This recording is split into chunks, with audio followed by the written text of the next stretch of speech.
তৌফিক দান করেন, বলি আমিন। আলহামদুলিল্লাহ আলহামদুলিল্লাহিল্লাযী হাদানা লিহাযা ওয়া মা কুন্না লিনাহতাদিয়া লাওলা আন হাদানাল্লাহ। والصلاة والسلام على رسول الله من لا نبي بعده وعلى آله وأصحابه أجمعين. فقد قال الله تبارك وتعالى في شان حبيبه آمرا ومخبرا: أعوذ بالله من الشيطان الرجيم. জবান খুলে আমার সঙ্গে সকলে আল্লাহর কোরআন পড়ুন। কোরআন পড়লে গুনাহ হয় না সওয়াব হয়? আমাদের দরকার কি গুনাহ না সওয়াব? সওয়াব। আমরা এখানে আসছি গুনাহ নেওয়ার জন্য না সওয়াব নেওয়ার জন্য? পরকালে জান্নাতে যাবে মানুষ গুনাহ দিয়ে না সওয়াব দিয়ে? দুনিয়ায় সম্মানিত মানুষ হয় মানুষ গুনাহ দিয়ে না সওয়াব দিয়ে? সওয়াব দিয়ে। সুতরাং আমাদের কল্যাণের জন্য, সওয়াবের জন্য আমরা সবাই বসে পড়ব। এই পৃথিবীতে সওয়াবের কিতাব একটাই, তার নাম কোরআন। তার নাম কি? কোরআন। অন্য কিতাব পড়লে সওয়াব হবে এই কথা কোথাও লেখা নেই। নবীজি বলেছেন, যে ব্যক্তি কোরআন থেকে একটা অক্ষর পড়বে তার আমলনামায় আল্লাহ কমপক্ষে 10টা নেকি দান করবে। ফাজাইলের কিতাব হচ্ছে কোরআন। এর চেয়ে বড় ফজিলতপূর্ণ কিতাব আর হতে পারে না। অপরদিকে আল্লাহ তাআলা বলছেন, ফাওয়ারাব্বিকা লানাসআলান্নাহুম আজমাইন। এমন এক কিতাব আমি দান করলাম নবী তোমার উম্মতের উপরে, তোমার মাধ্যমে। সেটা হচ্ছে পরকালে অবশ্যই আমি আল্লাহ কসম খেয়ে বলছি এই কোরআনের ব্যাপারে আমি সবাইকে জিজ্ঞাসাবাদ করবই করব। এমন এক কিতাব যে কিতাব আপনার জন্য পরকালে সুপারিশ করার অধিকার আছে। সুবহানাল্লাহ বলেন। সেই কিতাবের নাম কি? আল্লাহ নবী বলেছেন, মা মিন শাফিন আফসালু মানজিলাতান ইনদাল্লাহি ইয়াওমাল কিয়ামাতি মিনাল কোরআন লা নবী ওয়ালা মালাক ওয়ালা গায়ব। কোরআনের মতো এত জোরালো সুপারিশ কিয়ামতের দিন কেউ করতে পারবে না, না কোনো নবী, না কোনো ফেরেশতা, না অন্য কেউ। কারণ কোরআন যার জন্য সুপারিশ করবে তাকে জান্নাতে না নেওয়া পর্যন্ত কোরআন তাকে একা ছেড়ে চলে যাবে না। সুবহানাল্লাহ, এত বড় কথা। আল্লাহ নবী বলেছেন, মান জাআলাহু আমামাহু কাদাহু ইলাল জান্নাহ। কোরআন যাকে সুপারিশ করবে তাকে জান্নাতে না নিয়ে কোরআন একা ছেড়ে যাবে না। ওয়া মান জাআলাহু খালফা জাহরিহি সাকাতাহু ইলান নার। আর যারা কোরআনকে ভুলে যাবে, কোরআনের পক্ষে থাকবে না, কোরআনের আন্দোলন, কোরআনের বিপ্লব, কোরআনের বিধান কায়েমের জন্য কাজ করবে না, কিয়ামতের দিন কোরআন তাদের পিছু ধাওয়া করবে। নিশ্চিত জাহান্নামে না ফেলা পর্যন্ত কোরআন তার পিছু ছাড়বে না। আপনারা কোরআনকে পক্ষে বেঁধে যান না বিপক্ষে বেঁধে যান? আল্লাহ নবী এজন্য বলেছেন, আল কোরআনু হুজ্জাতুল লাকা আও আলাইক। কোরআন তোমার পক্ষে কিংবা বিপক্ষে কিয়ামতের দিন দলিল হবে। সুবহানাল্লাহ বলবেন না? আপনারা কি কোরআনকে পরকালে বিপক্ষে দলিল বানাবেন না পক্ষে দলিল বানাবেন? কে কে কোরআনকে পক্ষে দলিল বানাবেন? আবেগে নয়, প্রতারণার জন্য নয়, কোরআনকে ভালোবেসে আল্লাহ নবীর কথা বিশ্বাস করে যারা পরকালে কোরআনকে পক্ষে দলিল বানাতে চান, দুইটা হাত উঁচু করে আল্লাহকে দেখান।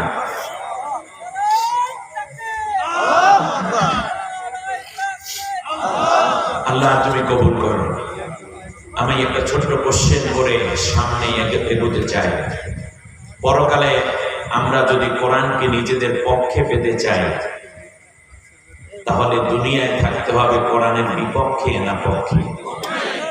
দুনিয়ায় যারা কোরআনের পক্ষে, পরকালে কোরআন তাদের পক্ষে সুপারিশ করবে। সুবহানাল্লাহ, এত বড় দামি কথা নবীজি বলেছেন।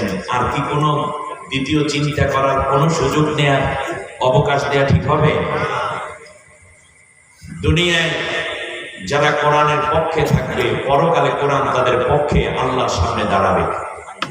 সুবহানাল্লাহ। আর যারা দুনিয়ায় কোরআনের বিপক্ষে থাকবে তাদের বিরুদ্ধে কোরআন মামলা করবে। নবীজি বলেছেন, ইয়াকুলুল কোরআন ইয়া রাব্বাল আলামিন ইন্না আবদাকা হাদা ইত্তাখাদানি মাহজুরা ফাকদি বাইনি ওয়া বাইনাহু। সহিহ মুসলিমের হাদিস। নবীজি বলেছেন, কিয়ামতের দিনে কোরআন আল্লাহর সামনে দাঁড়িয়ে বলবে, আল্লাহ, এই তো তোমার সেই বান্দা, এই সেই নারী, এই সেই পুরুষ, দুনিয়ায় আমাকে পড়ে নাই, আমাকে ধরে নাই, আমাকে বোঝে নাই, আমাকে খুঁজে নাই, আমার পক্ষে যারা করত তাদের বিপক্ষে বরং তারা অবস্থান করে বিষোদাগার করত, জেল দিত, নির্যাতন করত, রিমান্ড দিত, অত্যাচার করত। আজকে এই জালেমের বিরুদ্ধে তোমার কাছে মামলা দায়ের করলাম, ফাকুদি বাইনি ওয়া বাইনাহু, তার এবং আমার মাঝে তুমি বিচার ফয়সালা করে দাও। অপরদিকে নবীও দাঁড়িয়ে বলবেন, ওয়াকালার রাসূলু ইয়া রাব্বি ইন্না কওমি ইত্তাখাযু হাযাল কুরআনা মাহজুরা। আল্লাহ, সূরা ফুরকান আয়াত নম্বর 30। নবী বলবেন, আল্লাহ, এই তো সেই উম্মত, আমার কপাল পোড়া উম্মত, সে দুনিয়ায় কোরআন পড়ে নাই, বরং কোরআনের সাথে যারা ছিল তাদের বিরুদ্ধে মিথ্যা মামলা দিয়ে জেলের ভিতর ঢুকাইয়া নির্যাতন করত, তাদেরকে হত্যা করত, ঘরে ঘুমাতে দেয় নাই। কোরআনের সাথে এই বান্দাটা ছিল না। আল্লাহ, তোমার কাছে আজ মামলা করলাম, আমার এই নামধারী উম্মতকে তুমি শাস্তি দাও। কোরআনও মামলা করবে, নবীও মামলা করবে। আপনারা কি মামলার আসামি হতে চান নাকি সুপারিশ পেতে চান? কিন্তু দুঃখজনক ভাবে আজও বাংলাদেশ যখন রক্ত দিয়ে ছাত্র জনতা বিজয় অর্জন করলো, আমি শুনতে পেয়েছি সাতক্ষীরায় অনেক ভাইয়েরা জালেম শাসকের অত্যাচারে, কোরআনের কথা বলার অপরাধে তাদেরকে মিথ্যা মামলা দিয়ে ঘরবাড়ি ছাড়া করে নির্যাতন করেছে। কিন্তু ৫ আগস্টের পরে, জুলাই বিপ্লবের পরেও সব মামলা এখনো প্রত্যাহার করা হয়নি। এটা বড়ই দুঃখজনক। আমি আজ এই লাখ হাজার জনতার পক্ষ থেকে, কোরআনের মাহফিল থেকে জোর দাবি করব, সম্মানিত আদালতে যারা রয়েছেন তাদের উচিত আগামীকালকে যেই কোর্ট বসবে সেখানে কোরআনের যেই কর্মীদের বিরুদ্ধে তথা কোরআনের আন্দোলনের সাথে সম্পৃক্ত থাকার অপরাধের জালেমরা যতগুলো মামলা দিয়েছে প্রত্যেকটা মামলা আগামীকালকে খারিজ করে দিয়ে সমস্ত নামগুলোকে চিরদিনের জন্য কেটে দেয়া, নির্দোষ মানুষদেরকে জেলে যারা ঢুকিয়েছে কিয়ামতের দিন তাদেরকে আল্লাহর নবীর কাঠগড়ায় দাঁড়াতে হবে।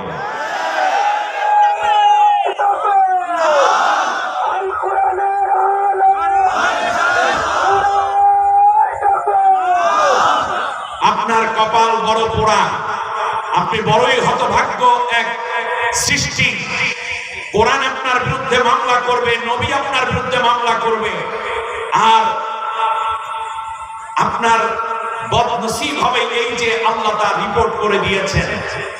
নবীর মামলার কোরআনের মামলা পাওয়ার পরে আল্লাহর রায় কি হবে সেটা কোরআনে আল্লাহ বলেছেন, সূরা বাকারার 39 নম্বর আয়াত, ওয়াল্লাযীনা কাফারু وَكَذَّبُوا بِآيَاتِنَا أُولَئِكَ أَصْحَابُ النَّارِ هُمْ فِيهَا خَالِدُونَ। কথা কার বিশ্বাস হয়? 99%। এটা চিরন্তন রিপোর্ট, ঘোষণা মহান মাহমুদের। আল্লাহ বলেছেন, যারা আমার কোরআনের মিথ্যা প্রতিপন্ন করলো আমার আয়াতে, আর যারাই এগুলোকে অস্বীকার করলো, কোরআনের বিধি বিধান, আইন কানুন, হুকুমাতকে, তারা চিরন্তন জাহান্নামে থাকবে, কোনোদিন আর জান্নাতে আসা সম্ভব হবে না। রাজনীতির বলয়ে পড়ে আল্লাহর কোরআনকে ছেড়ে দিয়ে কোরআনের বিরোধিতা করতে গিয়ে নিজের জাহান্নাম নিজে খরিদ করে নিলা, তুমি কপাল। আল্লাহ আমাদেরকে মাফ করুন। এখনই সময় ফিরে আসার বন্ধু, আর না অন্য কারো পেছনে নয়, কোরআন যেখানে আমরা সেখানে। এবার খেয়াল করুন, আল্লাহ তাআলা অন্য আয়াতের মধ্যে আরো স্পষ্ট করে বলেছেন, ওয়ালা ইয়াদখুলুনাল জান্নাতা হাত্তা ইয়ালিজাল জামালু ফি সাম্মিল খিয়াত। একটা সুইয়ের ছিদ্রি দিয়ে উট প্রবেশ করা যেমন অসম্ভব, আমার কোরআনের পক্ষে যারা নাই তারা জান্নাতে যাওয়া তেমন অসম্ভব। এর চেয়ে বড় কথা আর হতে পারে? অতএব কোরআনকে যারা পক্ষে পেতে চায়, পরকালে যদি আপনি কোরআনকে পক্ষে পেতে চান, দুনিয়ায় থাকতে হবে কোরআনের বিপক্ষে না পক্ষে। জীবন যাবে, সম্পদ যাবে, জেল হতে পারে, নির্যাতন হতে পারে, ফাঁসি হতে পারে, রিমান্ড হতে পারে, পায়ের নখ তুলে ফেলতে পারো, ক্রস ফায়ার দিতে পারো, চোখ তুলে ফেলতে পারো, আমার স্ত্রী বিধবা হতে পারে, আমার সন্তান ইয়াতীম হতে পারে, আমার মা তার কলিজার টুকরা সন্তান হারাতে পারে, আমিও পৃথিবীর সব হারাতে পারি, কিন্তু বুক থেকে কোরআন ছেড়ে দেব না। ঠিক কিনা বলে? একটা ছোট্ট স্লোগান দিয়ে আজ কোরআনের তিলাওয়াত শুরু করি। তাহলে কোরআনের পক্ষে যারা দুনিয়ায় থাকবে, আখিরাতে কোরআন তাদের পক্ষে থেকে জান্নাতে নিয়ে যাবে। এই কথার মধ্যে কোনো ভেজাল আছে না? একটা স্লোগান দেন, কোরআন আছে যেখানে। সাতক্ষীরার ভাইরা এত কম আওয়াজ দিলে বাংলাদেশের অন্যরা মরেই যাবে, ঘুমাই যাবে পুরা। এবার আওয়াজ দিয়ে বলতে হবে, বলেন, কোরআন আছে যেখানে, কোরআন নাই যেখানে, কোরআন আছে যে দলে, কোরআন নাই সে দলে, সে দলে মুসলমান থাকতে পারে না। এখন সেই কোরআন তিলাওয়াত হবে, জবান খুলে মহব্বতে পড়ে, আউযু বিল্লাহি মিনাশ বিসমিল্লাহির রাহমানির রাহিম। ফালা রাব্বিকা লা ইউমিনুনা হাত্তা ইউহাক্কিমুকা ফীমা শাজারা বাইনাহুম সুম্মা লা ইয়াজিদু ফী أنفسهم حرجا مما قضيت ويسلموا تسليما اللهم صل على محمد وعلى آل محمد كما صليت على إبراهيم وعلى آل إبراهيم إنك حميد مجيد। তমসায় ঘেরা ছিল এ নিখিল জাহান, মানেনি ধরায় কেহ আল্লাহর বিধান। এলে নব আবতাব কাটিল আধার, প্রভাত পাপিয়া কুল উঠিল গাহি। বালাগাল উলা বিকামালিহি কাশাফাত দুজা বিজামালিহি হাসনাত জামিউ খিসালিহি সাল্লু আলাইহি ওয়া আলিহি। বাংলাদেশের আরেক কাশ্মীর, বলতে গেলে ফিলিস্তিন, ঘর বাড়ি ভাঙা হয়েছে, নির্দোষ মানুষদেরকে কোরআনের পক্ষে থাকার অপরাধে জেলে নির্যাতন করা হয়েছে, মিথ্যা মামলা দিয়ে হয়রানি করা হয়েছে, জায়গা জমি ঘর বাড়ি বাগান ঘের লুটপাট করে মনে হয় যেন আপন দেশে পরবাসী হয়েছে, জনপদ নিপীড়ন সহ্য করেছে। তার নাম সাতক্ষীরা। এই সাতক্ষীরার সদরে খানপুর আমতলা মোড়ে আল হেরা ইয়াং মুসলিম জেনারেশন কর্তৃক আয়োজিত যুগ পূর্তি ঐতিহাসিক তাফসীরুল কোরআন মাহফিল সমাপনী অধিবেশন, সম্মানিত সভাপতি বাংলাদেশ জামাত ইসলামী সাতক্ষীরা সদরের সম্মানিত আমির জনাব মাওলানা মোহাম্মদ মুশাররফ হোসাইন, কোরআনের জন্য আল্লাহ তাকে সুস্থতা এবং দীর্ঘ নেক হায়াত দান করুন বলে আমি। সম্মানিত অতিথিবৃন্দ, উপজেলা, জেলা এবং মহানগরের বিভিন্ন স্তরে আল্লাহর কোরআন বিজয়ের স্বপ্নে বিভোর শহীদি কাফেলা, বৃহত্তর ইসলামী আন্দোলন জামাত ইসলামীর সম্মানিত দায়িত্বশীল এবং কর্মী ভাইয়েরা, আজকের এই মাহফিলের প্রধান অতিথি কেন্দ্রীয় জামায়াতের সাংগঠনিক সম্পাদক, খুলনা অঞ্চলের দায়িত্বশীল জনাব মুহাদ্দিস আব্দুল খালেক, কোরআনের জন্য আল্লাহ তাকে সুস্থতার মাধ্যমে এ জাতিকে আরো বেশি খেদমত করার তৌফিক দান করুন। বক্তব্য রেখেছেন বিভিন্ন উলামায়ে কেরাম, অনেকজন, বিশেষ করে মাওলানা হাফেজ মাহমুদুল হাসান, আল্লাহ কোরআনের জন্য তার বক্ষ এবং কণ্ঠকে নূর দিয়ে ভরপুর করে দিন। মাওলানা মোহাম্মদ তরিকুল ইসলাম সহ সব কথাগুলোকে আল্লাহ তাআলা আমাদের নাজাতের জড়িয়ে করুন। মঞ্চে উপবিষ্ট উলামায়ে কেরাম, বিশেষ করে আমার বন্ধু, দীর্ঘ পথে বিশ্বস্ত সাথী, এই সাতক্ষীরার কৃতি সন্তান মোহতারাম আমজাদ হোসাইন ইঞ্জিনিয়ার সহ অত্র এলাকার নেতৃবৃন্দ, মুরব্বিয়ানে ইসলাম, যুবক ভাইয়েরা, পর্দার আড়ালের সম্মানিত মা বোন, অন্য ধর্মাবলম্বী ভাই বোনদেরকে আন্তরিক মোবারকবাদ জানিয়ে একেবারেই স্বল্প সময় মৌলিক কিছু কথা আমি বলবো, কিন্তু আমি যা বলবো সব আল্লাহ তাআলা কোরআন থেকে বলবো ইনশাআল্লাহ, বিমাশিয়াতিল্লাহ ওয়া বিফাদলিল্লাহ। আপনারা কি কোরআনের কথা শুনতে রাজি আছেন? সাতক্ষীরাতে গল্প বলে, বাজে গল্প বলে, মিথ্যে গল্প বলে কোরআনের কর্মীদেরকে, শ্রোতাদেরকে ধরে রাখা যায় না, এটা আমার জানা আছে। যতক্ষণ কোরআন আছে ততক্ষণ আমরা আছি। কোরআন থেকে পদচ্যুত হচ্ছি মানে তুমি, তোমার সাথে আমার, আমি নাই, আমার সাথেও তুমি নাই, ঠিক না বলেন? সম্মানিত ভাইরা, কিন্তু যতক্ষণ কোরআনের কথা হবে ততক্ষণ তো যাওয়া যাবে না, ঠিক আছে কিনা? কোরআনের কথা থেকে যারা পালিয়ে যায়, আল্লাহ রাব্বুল আলামিন বলেছেন তাদেরকে শয়তানে ঘুরায়, কোনোদিন তারা হেদায়েত পায় না। আমার আগে বক্তব্য দিয়েছেন কি জানো না, হাফেজ, না এই আপনি সভাপতি মহোদয় বক্তব্য দিয়েছেন, কি চমৎকার কথা বলেছেন। সূরা বাকারার ৩৮ নম্বর আয়াত, ফাইন্না ইয়াতিয়ান্নাকুম মিন্নি হুদা ফামান তাবিআ হুদায়া ফালা খাউফুন আলাইহিম ওয়ালা হুম ইয়াহজানুন।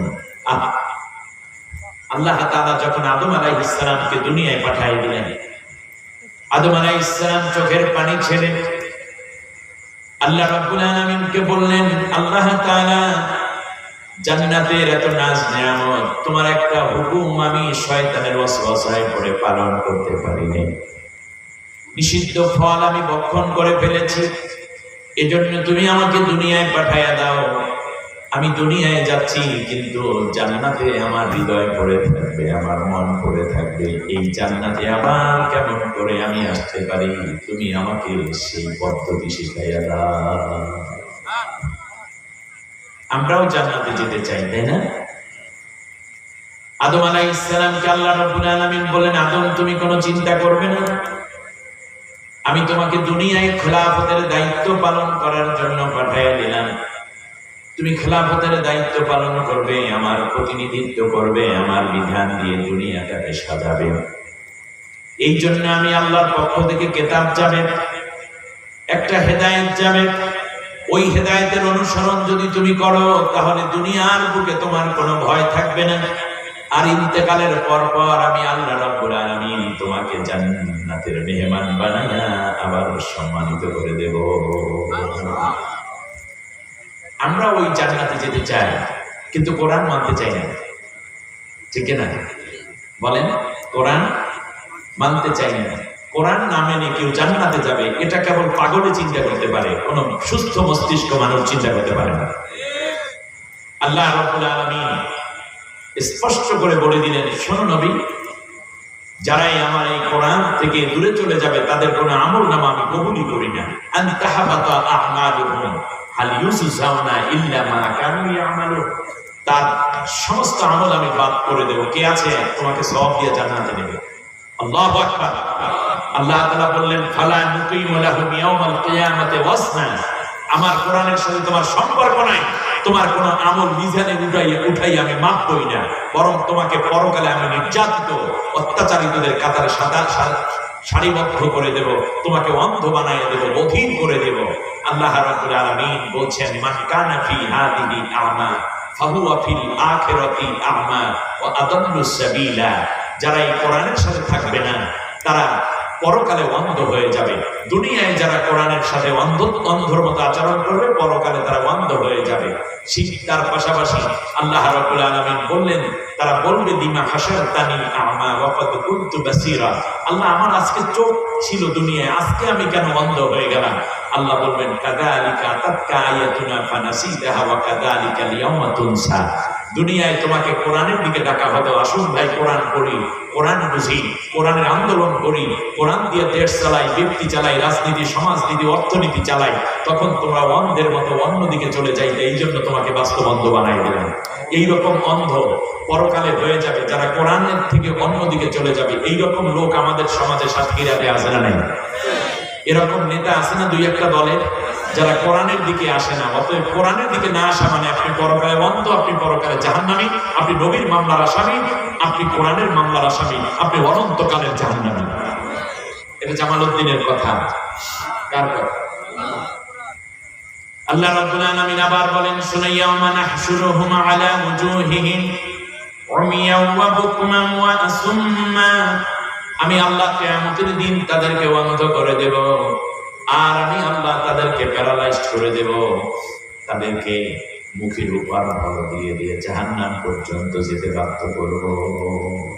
আরে আজকে আপনার এত সম্মান, আর আপনি পরকালে মুখের উপর ভর দিয়ে দিয়ে জাহান্নামে যেতে হবে, ওটা শরীর প্যারালাইজড।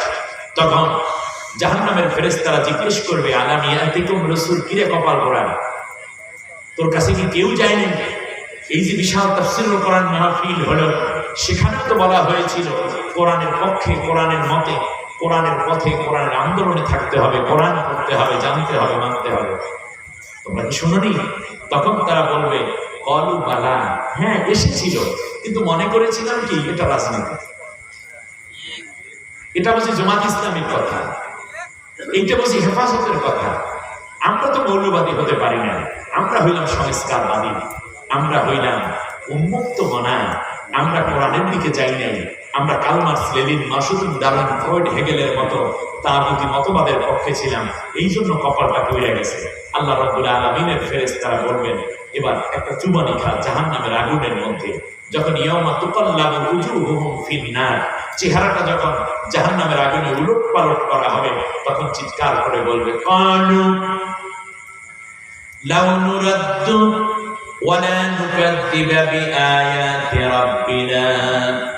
সেই দিন কত নেতা, কত ব্যক্তি, কত মুরিদ, কত মুত্তাকি, কত মানুষ, কত সাথী ভাই, কত দোকানদার, কত স্টুডেন্ট, কত ডাক্তার, ইঞ্জিনিয়ার, কত পুলিশ, কত র্যাব, গোয়েন্দা, ডিবিডিএস, ডিএমপি, মন্ত্রী, সেই আফসোস করে একটা কথা শুধু বলবে, আল্লাহ দুনিয়ায় একটা বারের জন্য শুধু পাঠাও, আর কিচ্ছু করবো না, কেবল কোরআন বিজয়ের আন্দোলন করব, কোরআনের পক্ষের মানুষদের পিছনে থাকবো, আর কোরআনের লোকদের কথা শুনে শুনে জিন্দেগিটা পার করে দেবো। একটা বারের জন্য দুনিয়ায় পাঠাও। বলুন তো দেখি ওই সুযোগ ফিরে আসার সম্ভাবনা আছে নাকি? অতএব আজ ডিসিশন নিতে হবে, কোরআনের ময়দানে যেহেতু এসেছি, কোরআন বিজয় না হওয়া পর্যন্ত এই ময়দান ছেড়ে বাড়ি ফিরে গিয়ে ঘুমের মধ্যে আর ডুবে যাব না। কোরআন যেখানে, আমরা সেখানেই থাকবো। ঠিক কিনা বলে? শপথ যদি হয় আজ আপনারা ওমরের মতো আমল করে ফেললেন। সুবহানাল্লাহ। ওমর যেদিন কোরআন পেয়েছে তারপর থেকে একটা মুহূর্তের জন্য কোরআনের বাইরে যায়নি। সুবহানাল্লাহ। আসুন আজকে সেই কোরআনের মাহফিলে আমরা বসে গেছি, সৌভাগ্যের পরশ পাথরের পাশে আমরা এখন অবস্থান করছি। আল্লাহ যেন আমাদেরকে সৌভাগ্যবান হয়ে বাকি জিন্দেগি যাপন করার তৌফিক দান করেন। সম্মানিত ভাইরা, একটি জালেম সরকার যখন অধঃপতন হয়ে যায়, তারপরে রাষ্ট্রের মধ্যে একটি শূন্যতা বিরাজ করে। এই শূন্য রাষ্ট্রে আল্লাহ রাব্বুল আলামিন পূর্ণতা দেওয়ার জন্য কিছু পরিকল্পনা করে রাখেন। সুবহানাল্লাহ। সেই পরিকল্পনা আমেরিকার নয়, সেই পরিকল্পনা ব্রিটেনের নয়, ফ্রান্সের নয়, চীনের নয়, ভারতের নয়, এক মহা পরিকল্পনাকারী যিনি সিদ্ধান্ত নিয়ে এই কাজটা করেন, তার নাম কি? আরেকটু জোরে বলেন, আল্লাহ। সেই আল্লাহ রাব্বুল আলামিনের কথা থেকে আজ আমরা জানার চেষ্টা করব আজকে বাংলাদেশের প্রেক্ষাপটে যে শূন্যতা বিরাজ করছে, পরবর্তীতে আল্লাহ রাব্বুল আলামিন কাদেরকে দিয়ে পূর্ণ করতে চান। আমার কথা বুঝতে আপনাদের কষ্ট হয়েছে? কে চান? পূর্ণতা দিতে চান কে? কিন্তু কাদেরকে দিয়ে, সেইটা আমরা আজকে জানব। এখন মজার ব্যাপার হচ্ছে, আল্লাহ যেটা চান আপনারা কি সেইটা চান? জোরে বলেন না। আল্লাহ যেটা চান আমরাও, কারণ আল্লাহ আমাদের মনি, আল্লাহ আমাদের মালিক, আল্লাহ আমাদের খালিক, আল্লাহ আমাদের মালিক। আল্লাহর দয়া ছাড়া আমরা একটা সেকেন্ডও বাঁচতে পারি না, ঠিক না? সৃষ্টি করেছেন কে? আমাদেরকে বাঁচিয়ে রেখেছেন কে? আল্লাহ। একদিন মৃত্যু দিবেন কে? আমরা ফিরে যাব কার কাছে? সেই আল্লাহ আমাদের মনির যেটা চান, গোলাম তো সেইটাই করবে, ঠিক না বলেন? অতএব আমরা এই পৃথিবীতে আসছি কার ইচ্ছা, বেঁচে আছি কার ইচ্ছা, মরে যাব কার ইচ্ছা। এই বাঁচা এবং মরার মাঝখানে যতটুকু হায়াত পাই আমরা কার ইচ্ছা পূর্ণ করব? সেই আল্লাহর ইচ্ছা পূর্ণ করতে যারা রাজি, তারা দুইটা হাত উঁচু করে আল্লাহকে একবার দেখাই দেই। লিল্লাহি তাকবীর, নারায়ে তাকবীর। আল্লাহ তুমি আমাদেরকে কবুল করো, বলেন আমিন। তোমার ইচ্ছা যেটা আমরা সেইটাই পূর্ণ করব, বলেন আমিন। আমি আপনাদেরকে ওয়াদা দিচ্ছি, আমি কোনো বানিয়ে বলার লোক না, এটা আমি পারি না।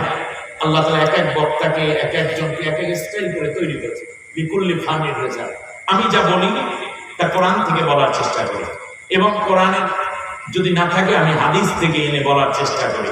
এরপরেও যদি তাবিন, তাবিন এবং হক কোনো অথেন্টিক কোনো রেফারেন্স থাকে আমি সেটা বলা চাই। তবে প্রায়োরিটি দিই আমরা কোরআনকে, কারণ কোরআনের মধ্যে কোনো ভুল নাই, এই রেফারেন্সে কি নাই, কোনো ভুল নাই। হাদিসের মধ্যে যেহেতু নকল ঢুকিয়েছিল একদম জালেমরা, অতএব সেই হাদিস বাছাই করে যেটা সহিহ আমি সেটা উচ্চারণ করার চেষ্টা করি, কারণ শ্রোতাদেরকে মিথ্যে কথা বলতে আমি কোনোদিনই অভ্যস্ত নই। আসুন সরাসরি আমরা চলে যাব। তাহলে আমরা আজকে জানবো একটা জালেম শাসক পরাজিত হয় কেন, আর পরাজিতর পরে আমরা এই রাষ্ট্রে কাদেরকে আল্লাহ দিতে চান, আল্লাহর ইচ্ছা কি আমরা সেইটা জানবো, আর আমরা সবাই মিলে আল্লাহর ইচ্ছাটা পূর্ণ করে দেব। কেমন হবে কাজটা? না আসতে বললেন কেন? ভালো, আমার সাথে সবাই পড়েন। আউযু বিল্লাহি মিনাশ শাইতানির রাজীম। বিসমিল্লাহির রাহমানির রাহিম। বিতাড়িত অভিশপ্ত শয়তানের ওয়াসওয়াসা থেকে আল্লাহর আশ্রয় চায়। পরম করুণাময় অসীম দয়ালু আল্লাহর নামে শুরু করছি। আলহামদুলিল্লাহ। নাতলু আলাইকা মিন নাবাই মূসা ওয়া ফিরআউন বিল হক লিকাওমি ইউমিনুন। إن فرعون علا في الأرض وجعل أهلها شيعا يستضعف طائفة منهم يذبح أبناءهم ويستحيي نساءهم إنه كان من المفسدين।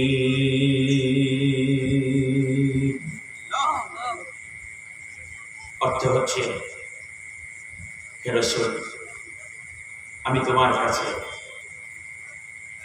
এক মহাপরাক্রমশালী স্বৈর শাসকের ঘটনা বর্ণনা করছি, যা ঘটেছিল আর এক মাসলুম নবীর মাধ্যমে। জালিম শাসকের সামনে মাসলুম নবী, সুবহানাল্লাহ। একজন হলো ফেরাউন আর একজন হলো মূসা। এই জালিম শাসক ফেরাউনের সামনে আমার মূসাকে উপস্থাপন করে যে ঘটনাটি ঘটেছিল সেটা সত্যতার সাথে আমি তোমাকে বর্ণনা করে শুনিয়ে দিচ্ছি। তার কারণ এই ঘটনা কিয়ামত পর্যন্ত আমি আল্লাহ রেখে দেব, আর এই ঘটনা শুনে শুনে ঈমানদার নারী পুরুষ বড় রকমের শিক্ষা নিয়ে জীবনের পথ চলার সুযোগ পেয়ে যাবে। তাহলে কাদের জন্য পথ চলার সুযোগ হবে এই ঘটনার দ্বারা? মুমিনদের। বলুন তো দেখি, তাহলে আমরা কি মুমিন? অতএব বোঝা যায় এই ঘটনা আমাদের জন্য বড় কাজে দিবে, ঠিক না? ঘটনাটা ছিল এরকম, পৃথিবীর বুকে একেবারে নিরঙ্কুশ সংসদ, নিরঙ্কুশ বিরোধী দলহীন একটি সংসদ গঠন করেছিল দীর্ঘদিন পর্যন্ত ফেরাউন। ফেরাউনের দরবারে, সংসদে, সেক্রেটারিয়েটে, কোথাও গণভবন, বঙ্গভবন থেকে নিয়ে যা বলেন সেই সময় নাম যা ছিল, কোথাও বিরোধী দলের কেউ ছিল না। একচ্ছত্র ক্ষমতার আধিপত্যে অধিষ্ঠিত ছিল এই ফেরাউন। তাহলে ফেরাউনের এক নম্বর বৈশিষ্ট্য ছিল তার দলে, তার রাষ্ট্রে কোনো বিরোধী দল ছিল না। এটা কার আলামত? ফেরাউনের ক্ষমতার আলামত, ঠিক না বলেন? কার ক্ষমতার আলামত? ফেরাউনের ক্ষমতার আলামত। দ্বিতীয় হচ্ছে ওয়াজআলা আহলাহা শিয়া, সে ক্ষমতায় গিয়ে মানুষের মধ্যে কোনো ঐক্য গড়ে নাই, বরং শততা বিভক্তি সৃষ্টি করেছে। স্বাধীনতার পক্ষ শক্তি, বিপক্ষ শক্তি, কেউ রাজাকার, কেউ এই, কেউ মোল্লা, কেউ জঙ্গি, কেউ দেশদ্রোহী, কেউ পাকিস্তানের দালাল, এইরকম কথাগুলো দ্বারা মূলত স্বাধীনতার পক্ষ শক্তি, বিপক্ষ শক্তি। বলুন তো দেখি, এই প্রথম এই উচ্চারণগুলো কোরআন থেকে জানতে পারলাম। এই জাতির মধ্যে বিভক্তির সুর তুলেছিল যারা, সে প্রথম যে করেছে তার নাম কি? আজও যারা করে তারা কি? এখন নতুন কিছু বলা পাইনি, আবার নতুন সুর শুরু করছে। আমার তো ভয় হয়, না জানি ফেরাউনের নাতিপুতি হিসেবে ওরা পরিগণিত হয় কিনা। এগুলো বাদ দাও, এগুলো বাদ দাও, দেশের দিকে মনোযোগী হও। দেশটা আজ বড় সংকট কাল অতিক্রম করছে, সুতরাং এই হাবিজাবি কথা বলে জাতিকে আর কোন রকম ভুলভাল বুঝানো সম্ভব হবে না, ঠিক না?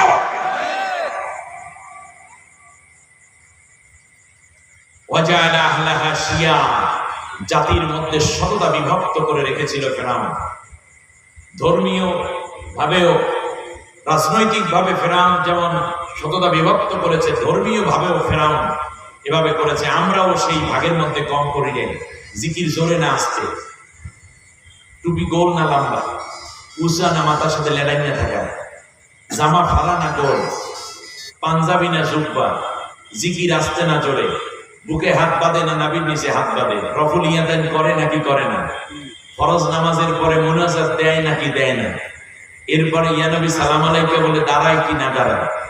এই সমস্ত অনেকগুলো ঘটনা আমাদের দেশে ঐক্য করেছে না বিভক্তি করেছে? হানাফি, শাফি, মালিকি, হাম্বলি, এ গেল একটা। দ্বিতীয় পর্বে আছে লামাজাবি, মাতখালি, কিংবা এরকম আহলে হাদিস। এরপরে আবার আছে সিস্তিয়া, কাদরিয়া, মোহাম্মদিয়া, মোসাদ্দাদিয়া, নকশবন্দিয়া। এরপরে আছে এইরকম কত যে তরিকা, কত যে কায়দা, কত যে লেবাস, কত যে সিস্টেম। এইগুলা সৃষ্টি করার মধ্যে যত উপকার ছিল তার চেয়ে ক্ষতি বেশি হওয়ার কারণ হচ্ছে এক একজন আর একজনকে বিষোদাগার করছে, কেউ কাউকে সহ্য করার মানসিকতা তৈরি হয় নাই। অতএব এগুলো সব বাদ দিয়ে দেন। আমরা সবাই এক আল্লাহকে মানি, এক কাবাকে মানি, এক নবীকে মানি, এক কোরআনকে মানি, এক কালেমাকে মানি।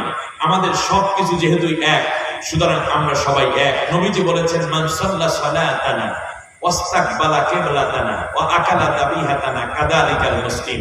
যে ব্যক্তি আমাদের নামাজের মতো নামাজ পড়ে, যে ব্যক্তি আমাদের কিবলাকে কিবলা মানে, আর যারা আমাদের জবেহ করা প্রাণীগুলো খায়, তারা সবাই মুসলিম। সুবহানাল্লাহ বলেন।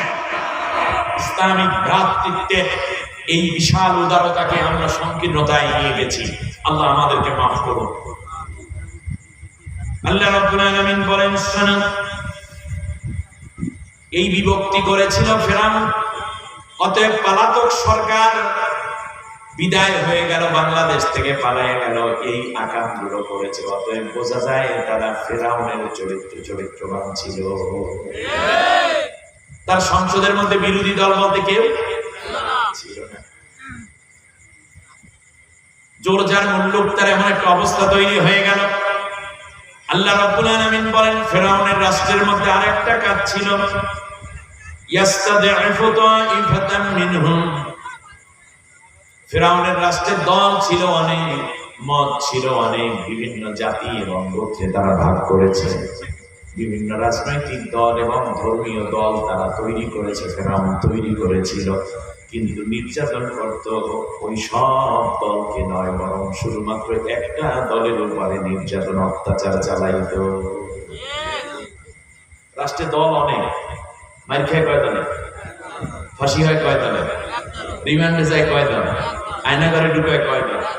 কথা বোঝেন না বুঝেছেন?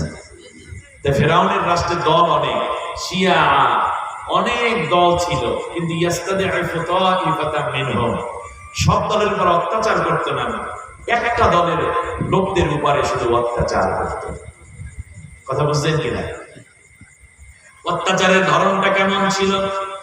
ইউদাব্বিহু আবনাআহুম, ওই দলের নেতৃবৃন্দ যারা ছিল, ওই দলের নেতা যারা ছিল, সেই নেতৃবৃন্দকে ধরে ধরে জবে করত। তাদেরকে ইবনাদেরকে, ইবনা এখানে একটা ব্যাখ্যার দাবি রাখে, বাবার সাথে যখন সম্পৃক্ত হয় তখন ইবনুর অর্থ হয় সন্তান। ইবনুর অর্থ কি? সন্তান। ধর্মের সাথে যখন ইবনুর শব্দটা, বেনা শব্দটা আসে, তখন হয় মূল স্তম্ভ, পিলার, খুঁটি। ইসলামের স্তম্ভ কয়টা? যেমন ইসলামের বেনা কয়টা? বেনা, বেনা থেকে, আপনা থেকে বেনা, খেয়াল করেছেন? তাহলে আর যখন দলের ব্যাপারে আসে, শিয়াউন শব্দের অর্থ পার্টি, শিয়া অর্থ দল, শিয়া অর্থ কি? দল। দলের সাথে যখন হয় তখন তার অর্থ হয় পিলার, খুঁটি, অর্থাৎ নেতৃবৃন্দ। আপনারা দেখেন এই খুঁটির উপরে এই সামিয়ানা দাঁড়িয়ে আছে, ঠিক কিনা বলে? খুঁটিটা কেটে ফেললে এটা কি আর থাকবে? থাকবে না। এই চারটা খুঁটির উপরে এই মঞ্চটা দাঁড়িয়ে আছে, খুঁটিটা যদি নিচ থেকে কেটে ফেলে তাহলে এইটা হলো ইবনা, এটা বেনা। এটা কি? ইসলাম দাঁড়িয়ে আছে পাঁচটা বেনার উপরে। আর বাবা মারা যাওয়ার পরে সন্তান লালন পালন করে বাবার ঐতিহ্যকে, এই জন্য সন্তান হইলে ইবনু। খেয়াল করেছেন? আর নেতারা গোটা দলকে নিয়ন্ত্রণ করে, এই জন্য নেতা হচ্ছে ওই দলের খুঁটি, পিলার। ইউযাব্বিহু আবনাআহুম, যেহেতু দলের কথা বলেছেন সেই জন্য এর দৃষ্টিভঙ্গি হবে নেতৃবৃন্দকে হত্যা করতে। তার কারণ ফিরআউন বুঝেছিল যে নেতাদেরকে যদি মেরে ফেলি তাহলে অটো কর্মীরা নিচে পড়ে যাবে, খুঁটি কেটে ফেললে সামিয়ানাটা থাকবে। এই জন্য ফিরআউন চিন্তা করেছে একটা দলকে টার্গেট করলো, কারণ ওই দলের মধ্য থেকে যেহেতু তার পরাজয় নিশ্চিত হবে, এইটা জেনে এই দলটাই আমার বিরোধিতা করে, এই দলটাই আমার যত শয়তানি ফাঁস করে দেয়, এই দলের লোকেরাই আমার বিরুদ্ধে মিছিল করে, এই দলের লোকেরাই আমাকে বরদাস্ত করতে পারে না। অতএব অন্য যত দল ছিল সব দল ছিল ফিরআউনের বানানো পাঁচাটা গোলাম, আর একটি দল ছিল যা কোনোদিন সে মানতে পারে নাই, ফিরআউনের কাজগুলোকে অন্যায় প্রতিরোধ করেছিল। এই জন্য কেউ যেন মাথা উঁচু করে ওই দলের নেতৃত্ব দিতে না পারে, প্রতিটা সময় ওই দলের লোকদেরকে সে হত্যা করে ফেলত, নেতাদেরকে হত্যা করত। বাংলাদেশে অনেকগুলো দলের উপর দল ছিল, কিন্তু নির্যাতন সবচেয়ে বেশি হয়েছে কয় দল? সেই দলের নেতৃবৃন্দকে কি করা হয়েছে? হত্যা করা। আমি বিশ্বাস করি কোরআনের এই জায়গাগুলো থেকে আপনারা কথা নিতে পারবেন। আল্লাহ রাব্বুল আলামিন বলেন, শোনো, ইউযাব্বিহু আবনাআহুম, ওই দলের নেতৃবৃন্দকে হত্যা করে ফেলতো, ওয়ায়াস্তাহি নিসাআহুম, এরপর নারীদের ক্ষমতায়ন করত ফিরআউন। দেশের মধ্যে লক্ষ লক্ষ যুবক বেকার, কিন্তু মেট্রিক পাস মেয়েটাই চাকরি পায়, এমএ পাস ছেলেটা বাইরে বাইরে ঘরে চাকরি নেই। তার কারণে যারা দুইটা কাজ সে ফিরআউন করতে চেয়েছিল, সেটা হচ্ছে এই যে ছেলেরা যখন বেকার হয়ে যায় তখন সে ফার্স্টেড হয়, হেজিটেট হয়, সে স্বাভাবিকভাবে হতাশায় ভুগতে থাকে। তখন ফিরআউন তাদেরকে ডাকতো, কোনো চিন্তা করবে না, এই মেয়েদেরকে লিলিয়ে দিলাম, তোমরা যেভাবে পারো ব্যবহার করো। যুবকদের নৈতিক চরিত্র যেমন শেষ হয়ে যাওয়া শুরু হলো। অপরদিকে যুবকদেরকে ডেকে বললো, তোমাদের কোনো চিন্তা নেই, চাকরি করবা না, তাতে কি আছে, হল দখল করো, বাজার দখল করো, ঘের দখল করো, টেন্ডারবাজি করো, মাদক ব্যবসা করো, মাদকের সয়লাভ বহাইয়া দাও, অন্যায় ভাবে বিভিন্ন কাজগুলো করো। তার কারণ হলো আমার বিরুদ্ধে যারা আছে তোমরা লাঠিয়াল বাহিনী তৈরি করবা, টেন্ডারবাজ হবা, কিন্তু শিক্ষিত হওয়ার পরেও চাকরি দিত না। ফেরাউন মেয়েদেরকে চাকরি দিত, যুবকদেরকে বেকার করে রাখতো। ফলে যুবকরা একদিকে হতাশায় ভুগত, কেউ কেউ ফেরাউনের 5 আটা গোলামি করতে গিয়ে শেষ পর্যন্ত অস্ত্র হাতে নিত আর বনি ইসরায়েলের সত্যপন্থী মানুষদেরকে বিজয়িত। তার ধারাবাহিকতায় আমাদের দেশে তৈরি হয়েছিল হেলমেট বাহিনী, ঠিক কিনা এখন? এরপরে হল দখলদার, ঠিকদার, পাশাপাশি বিভিন্ন ছাত্রদেরকে দিয়ে অস্ত্র চালানো হতো। এই যে পালানো কাবু কাদের না কি যেন বলে বলা হয়নি, বলতেছি এই আন্দোলন থামানোর জন্য আমার ছাত্রলীগই যথেষ্ট। এর মানে হচ্ছে এই যে এরা যুবকদেরকে কর্মসংস্থান দিতে চাইতো না, যুবকদেরকে তারা নেতৃত্ব এবং সততা করে চলত না। ফেরাউন বরং যুবকদেরকে ব্যবহার করে লাঠিয়াল বাহিনী বানাইয়া ক্ষমতায় থাকার বড় নেশা ছিল। আজও বাংলাদেশে যারা নষ্ট রাজনীতি করে তারা যুবকদেরকে কাজে লাগাতে চায় না, বরং ব্যবহার করতে চায় অন্যায় কাজের জন্য। আমার যুবক, আমার ছাত্র সমাজ, যেই নেতা তোমার হাতে লাঠি তুলে দেয়, যেই নেতা তোমার হাতে অস্ত্র তুলে দেয়, রিভলভার তুলে দেয়, যেই নেতা তোমার হাতে 47 তুলে দেয়, মাদক তুলে দেয়, নারী তুলে দেয়, সেই নেতার কপালে লাথি মেরে যারা তোমার হাতে কোরআন তুলে দেয় তাদের কাফেলায় শামিল হয়ে বাকি জীবন তুমি জান্নাতি মানুষ হিসেবে কাটার সুযোগ তুলে নাও। আমার বন্ধুগণ, ফেরাউনের এই কাজটা ছিল, তারা পুরুষদেরকে বেকার রাখত আর নারীদেরকে ক্ষমতায়ন করত। নাউজুবিল্লাহ করেন। রাত্রের পলিটিক্স যেন এটা না হয়, যুবকদেরকে যত কাজে লাগানো যাবে দেশ তত উন্নত হবে, ঠিক না? বর্তমান গভর্নমেন্ট যুবকদের প্রতি খুব মনোযোগী হয়েছে আমি যা দেখলাম, কিন্তু এই যুবকদের চরিত্র হনন করার জন্য নারী সংস্কার কমিশনের নামে নারীদের স্বাধীনতা দিতে গিয়ে তারা দাবি করতে গিয়ে বলে ফেলেছে যৌন কর্মীদেরকে যারা বেশ্যাবৃত্তি করে তাদেরকেও অধিকার দিতে হবে কর্মী হিসাবে। আচ্ছা, একটি জেনাকারিনী এই অন্যায় মানে সতীত্ব বিকিয়ে দেওয়া কোনো রুচিহীন কুরুচিপূর্ণ নারীকে যদি এটাকে কাজ বলা হয়, তাহলে পালিয়ে যাওয়া গভর্নমেন্ট যে মানুষকে হত্যা করেছে, বিদেশে টাকা পাচার করেছে, দিনের ভোট রাত্রে দেওয়াইয়া নিল, বিরোধী দলের লোকদেরকে পিটে, এটা তো একটা কাম ছিল, ঠিক কিনা বলো? ওই কামেরও তো স্বীকৃতি দেওয়া লাগে। কথা বোঝেন না? এত বড় জেনাকে যদি ক্রস কোয়ার্টারের কোন নারীকে যদি বলা হয় কর্মী, তাহলে ওনারাও তো কাজই তো করছে, তার দুটো মিলে বেতন দেওয়া লাগবে, ভিড়ে আনা এনে তারপর চাকরি দেওয়া লাগবে খুনিদেরকে, ঠিক কিনা? আস্তাগফিরুল্লাহ। শুধু তাই না, তারা ইতিমধ্যে ঢাকাতে মানিক মেয়ে ভিন্ন হতে একটা মিছিল করেছে। আমি বাংলাদেশের প্রশাসনকে অনুরোধ করছি, এটা শুধুমাত্র কয়েকজন নারীর একটি মিছিল ছিল না, বরং আমার দেশের যুবতী নারীদের চরিত্র হননের জন্য একটি বড় রকমের একটা প্রদর্শনী ছিল মাত্র। ঠিক তার পাশাপাশি বিশ্বের দ্বিতীয় বৃহত্তম মুসলিম রাষ্ট্রে নারীরা তাদের এইভাবে বুক খোলা, কোমর খোলা, নাভি খুলে যে মিছিল করলো, তাদের ভিডিও ফুটেজ গুলো জোগাড় করুন। তারপরে গোয়েন্দা বিভাগকে বলবো ধরে ধরে নারীদেরকে রিমান্ডে নিন।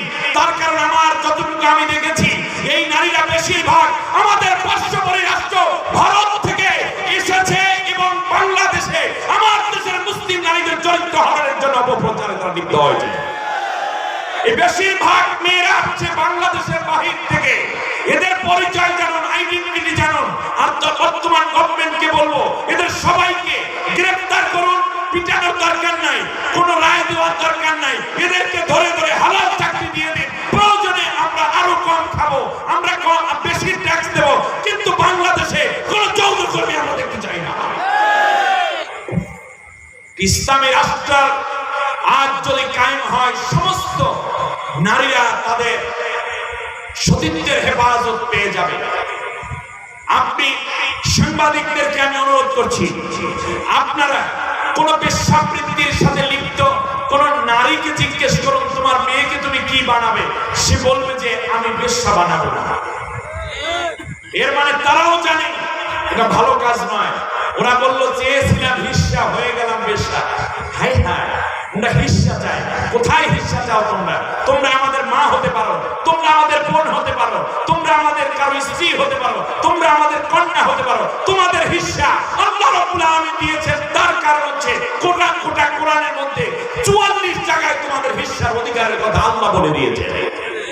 সুতরাং ইসলামের দিকে ফিরে আসো, তোমাদের হিস্সা দুনিয়ায় পাবে, আখিরাতেও পাবে। আল্লাহ রাব্বুল আলামিন বলেন, মান আমিলা সালিহান মিন যাকারিন আও উনসা ওয়া হুয়া মুমিন। যদি কেউ নারী হোক কিংবা পুরুষ হোক, যে ভালো কাজ করবে, নেক কাজ করবে, সে যদি আমি আল্লাহর প্রতি বিশ্বাস স্থাপনকারী হয়, তাহলে আমি তার কোনো নেক আমল বাদ দেই না। আল্লাহু আকবার। সুতরাং বিশ্বাবৃত্তি ছেড়ে দিয়ে তারা সঠিক পথে আসুন, এ কামনা করি। সরকারকে, অন্তর্বর্তীকালীন গভর্নমেন্ট এই কাজগুলোকে বন্ধ করুন, আর না হলে বাংলাদেশে আবার বড় রকমের বিপর্যয় আসবে। এটা জাতি দেখতে চায় না। আল্লাহ রাব্বুল আলামিন বলছেন, শোনো, ওয়ায়াস্তাহি নিসাআহুম, নারীদেরকে ক্ষমতায়ন করা হতো। ইন্নাহু কানা মিনাল মুফসিদিন, এই কারণে ফিরআউন ছিল পৃথিবীর বুকে সবচেয়ে বড় স্বৈরশাসক। কোন শাসক? তা স্বৈরশাসকের আলামত কি? এক নম্বর হচ্ছে সে বিরোধী দলকে হজম করতে পারে না। আলা ফিল আরদ, তার সংসদে বিরোধী দল থাকুক। ওই যে একটা ছিল না, আপা যদি এইরকমই করবেন তাহলে আমাদেরকে বলেন, আমাদের যে কয়জন আছে তারা নিয়ে আপনার দলে যোগদান করি। জাতীয় পার্টি, বজ্জাত পার্টি, ঠিক কিনা? বিশেষ জাতীয় পার্টি। এরপরে এক নম্বর হচ্ছে বিরোধী দলহীন সংসদ গঠন করা। এটা কার আলামত? স্বৈরশাসক ফিরআউনের আলামত। দ্বিতীয় হচ্ছে জাতির মধ্যে চূড়ান্ত বিভক্তি সৃষ্টি করার পায়তারা করা। এটা কার আলামত? ফিরআউনের।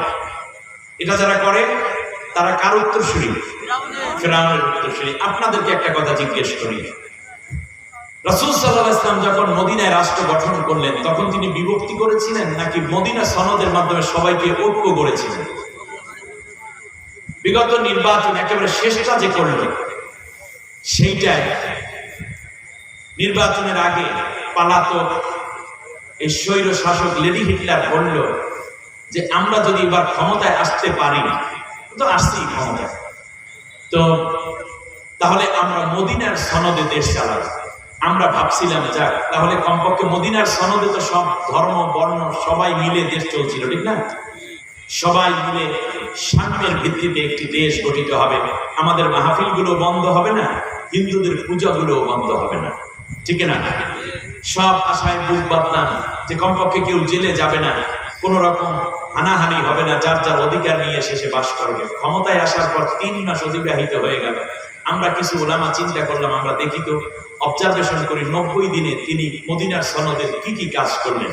হিসাব করে দেখলাম, রেজাল্ট আসলো যে আসলে সে মদিনার সনদে দেশ চালায় নাই, বরং তিনি মোদির সনদে দেশ চালাচ্ছেন, ঠিক না? ওটা মদিনার সনদ না মোদির সনদ? মোদির সনদ। দল এবং মত অনেক, কিন্তু অত্যাচার করে কয় দলের উপরে? এক দলের উপরে। অত্যাচারের ধরন হলো ওই দলের নেতৃবৃন্দকে হত্যা করে আর রাষ্ট্রের মধ্যে নারীদের ক্ষমতায়ন করে। এই ফিরআউন যেদিন মারা গেল, মরছে কোথায়? লোহিত সাগরে। কোথায়? লোহিত সাগরে। আল্লাহ রাব্বুল আলামিন বললেন, ফিরআউন যেই দিন মারা গেল, ফামা বাকাত আলাইহিমুস সামাউ ওয়াল আরদু ওয়া মা কানু মুনজারিন। সেই দিন কেউ কান্দে নাই, ফিরআউনের জন্য কেউ কান্না করে নাই। আসমান জমিনে, এমনকি তার ঘরের লোকগুলো কান্না করে নাই। তাদের জন্য কেউ কাঁদে নাই, তার সৈন্যবাহিনীর জন্য কেউ কাঁদে নাই, যারা লোহিত সাগরে শরীর সমাধি হলো। এমনকি কান্না করার পরিবেশও ছিল না। তাহলে বোঝা যায় স্বৈর শাসক যেই দিন মারা যায় সেই দিন কেউ কান্না করে না, কান্নার কোনো পরিবেশও, কথাটা বলেন না কেন, পরিবেশও থাকে না। আচ্ছা বলেন তো দেখি, আমাদের বাবুজান যেই দিন চলে গেল সেই দিন এই দেশে কাঁদছে কেন? কত মানুষকে চাকরি দিল, কত মানুষকে টেন্ডারবাজি করতে দিল, কত মানুষকে দুর্নীতি করতে দিল, কেউ কি কেঁদেছে? আপনাদের সাতক্ষীরাতে তার দলের কিছু প্রেতাত্মা ছিল, ওরা আছে নাকি এখন? আপনি বলেন তো দেখি কেউ আপা আপা বলে কাঁদছে কেউ? কান্দে নাই। এর মানে হচ্ছে অমা কান মুনজারিন, কান্নার কোনো পরিবেশ ছিল না। অতএব ফেরাউন যেদিন বিদায় হয় সেই দিন রাষ্ট্রে কেউ কান্না করে না। আর দেখুন আল্লামা সাইদি সাহেব যেই দিন পৃথিবী থেকে যখন তাকে হত্যা করা হলো, বিষাক্ত পয়জন তার শরীরে প্রবেশ করিয়ে এখন সেই তদন্ত আসতেছে, হত্যা করা হলো, এই বাংলাদেশ সহ তাম পৃথিবীতে কোটি কোটি মানুষ নিজের পিতা কিংবা ভাই মারা গেল এত কান্না করে না। শুধু তাই না, এবার খেয়াল করতে ঢাকাতে জানাজা হতে দেয় নাই, কিন্তু তাম বিশ্বে প্রায় 1 লাখের উপরে গায়েবানা জানাজা হয়েছে। পিরোজপুরের সেই জানাজা এখানে অনেকে গিয়েছে। গায়েবানা জানাজা পড়াতে গিয়ে বহু ইমাম তার চাকরি হারিয়েছে, নির্যাতিত হয়েছে, পুলিশের সম্মুখীন হতে হয়েছে, থানায় নিয়ে গেছে। যে মুসল্লি নামাজ পড়েছে মনে হয় যেন তাকেও ধরে নিবে, কোনো পরোয়া না করে তারা নামাজে শামিল ছিল জানাজায়। আল্লাহ রাব্বুল আলামিন বলতেছেন, এবার শুনুন মূল কাহিনী। সেটা হচ্ছে এই যে সেই দিন কেউ কান্না করে না। আর কান্নার পরিবেশ ভাবছিলাম কোন ছেলেটা কান্দবে, ছেলে দেখলাম সেও কান্দে। আমরা কোনোদিন আমার মার কোনো দোষ যার গুণ হোক, আমরা কোনোদিন রাত্রি চাকরি করবো না। গত 2 দিন আগে পুরো বাংলাদেশকে বাদ দিয়ে শেষ পর্যন্ত আমেরিকান সিটিজেনশিপ নিয়ে আনিছে। সে তওবাকে আমাইনে সবপুরে কামুসে আও সবপুরে বাতুসে ইংরেজিতে সব বইলা টইলা মোটামুটি ওই দেশের নাগরিক হয়ে গেছে। এখন বাংলাদেশ তারা নাই, পুরোটাই শিখে গেছে। এর মানে জয় বুঝতে পেরেছেন যে বাংলাদেশে কোনোদিন আমার মা, আমার দল আর আমরা কোনোদিন বাংলাদেশের মানুষের কাছে আর গ্রহণযোগ্য হব না। অতএব আমি আমেরিকার নাগরিকত্ব নিয়েই থাকা ভালো। আরে জয় বুঝলো বাংলাদেশ আর আওয়ামী লীগ দাঁড়াইবে না, আর আমার দেশের কিছু সিঙ্গারা আর বিস্কুট খাওয়া, চাই চমক দিয়ে নেতারা স্বপ্নে দেখে ওই তো বুবু আসছে সব করে। হ্যাঁ, পাগলের গোষ্ঠী নেই, একেবারেই এই চিন্তা বাদ দেন, ফিরে আসার সময় এসেছে। এবার আমি যেটা বলতে চাই, হতাশায় ভোগারও দরকার নেই। সত্য পথে চলে আসলে আল্লাহ আপনাকে মুক্তি দিবেন। এবার আল্লাহ রাব্বুল আলামিন বলছেন, এবার কেউ কান্দে নাই। শেষ পর্যন্ত ভাবলাম তার মেয়েটাই মনে হয় কান্দবে। 2 দিন পরে মেয়ে আসছে সাংবাদিকদের সামনে, বলতেছে আমার মার দোষটা কি? আরে তার বোন হাত ধরে চলে যাচ্ছে, বোনও কান্দে না, কেউ কান্না করে না। আল্লাহ রাব্বুল আলামিন বলছেন কেউ কান্না করে না। কি করছে শোনো, কার ঘটনা বলতেছি? ফেরাউন। কার ঘটনা? এগুলো আল্লাহ বলে রাখছেন কেন? যুগে যুগে এই প্যাটার্নে যারা আসবে ওয়ালার ফেরাউন, ঠিক কিনা বলেন? আল্লাহ রাব্বুল আলামিন বলেন, ফাকুতিয়া আযাবিরুল কওমিল্লাযীনা যালামু ওয়ালহামদুলিল্লাহি রাব্বিল আলামিন। ফেরাউন যেদিন মারা গেল কেউ কান্না করে নাই, কেউ কান্না করার পরিবেশও পায় নাই। তবে মনে রেখো, যারাই শুনেছে ফেরাউনের মৃত্যুর খবর, সাথে সাথে তারা ইন্না লিল্লাহ না কইরা সবাই করছে আলহামদুলিল্লাহি রাব্বিল আলামিন। জোরে বলেন কি বলছে? আচ্ছা, সাক্ষীরা আজকের এই মাহফিলে হাজার জনতা, আপনারা বলেন 5 আগস্টে আপনারা স্বৈর শাসকের পালায়নের খবর শুনে আপনারা কি পড়ছেন? ইন্না লিল্লাহ পড়ছেন, আলহামদুলিল্লাহ পড়ছেন? আচ্ছা, একটা পরীক্ষা হয়ে যাক আজকে, দেখি ইন্না লিল্লাহ পড়ছেন, কষ্ট পাইছেন, বুকটা ফাটতে যায় কার কার? এইরকম কয়জন আছে দেখি তো? স্টেজেও নাই, একজনও নাই। আচ্ছা, খবর শুনে আলহামদুলিল্লাহ পড়ছেন যারা, তারা একটু হাত উঁচু করে দেখা। আল্লাহু আকবার। তাহলে বোঝাই যাচ্ছে এটা ফেরাউনের প্রেতাত্মা, ঠিক না বলেন? আল্লাহ রাব্বুল আলামিন বলেন, শুনুন, এই অবস্থা হয়েছিল, নেতৃবৃন্দকে হত্যা করলো, নারীর ক্ষমতায়ন করলো। এখন আল্লাহ রাব্বুল আলামিন বলেন, এই ফেরাউনের খতম হওয়ার পরে আমি আল্লাহ রাব্বুল আলামিন ওই রাষ্ট্রের ব্যাপারে সিদ্ধান্ত গ্রহণ করলাম। সুবহানাল্লাহ। আরেকটু জোরে বলেন সুবহানাল্লাহ। ফিরআউন চলে গেছে তার সৈন্যবাহিনী সহ। ওয়াগরাকনা আলা ফিরআউন ওয়া আনতুম তানজুরুন। লোহিত সাগরের তলদেশে সবগুলোকে আমি শহীদ সমাধি করে দিলাম। আল্লাহ রাব্বুল আলামিন বললেন, একটা শুধু জীবিত ছিল না ফিরআউন। ফিরআউনের মুখের মধ্যে, নাকের মধ্যে, কানে যখন পানি যায়, আল্লাহ রাব্বুল আলামিনকে ডাক দিয়ে বলেন, আমানতু আন্নাহু লা ইলাহা ইল্লাল্লাযী আমানাত বিহি বানু ইসরাঈল বনি ইসরাইলের লোকেরা যে আল্লাহর উপরে ঈমান এনেছে সেই আল্লাহর উপরে আমি এখন ঈমান আনলাম। আল্লাহ কি ঈমান কবুল করেছেন? আল্লাহ রাব্বুল আলামিন বললেন, ফিরআউন এটাও বলল ওয়া আনা মিনাল মুসলিমিন, এখন আমি মুসলমান হয়ে গেলাম। সূরা ইউনূসের মধ্যে আল্লাহ রাব্বুল আলামিন বললেন, না না, আমি আল্লাহ এই যে স্বৈর শাসক পালিয়ে যায়, স্বৈর শাসকের বিদায় হয়, এই মুহূর্তে সে যদি ঈমান আনে তার ঈমান আমি আল্লাহ কবুল করি না। আল্লাহ রাব্বুল আলামিন বলেন, আল আন ওয়াকাদ আসাইতা ক্বাবলু ওয়া কুনতা মিনাল মুফসিদিন, তুমি এখন বলতেছো ঈমান আনলাম, কিন্তু এর আগে তুমি ছিলা দুর্দান্ত এক স্বৈর শাসক, নির্দোষ ৮০,০০০ মানুষকে তুমি শিশুকে হত্যা করেছো,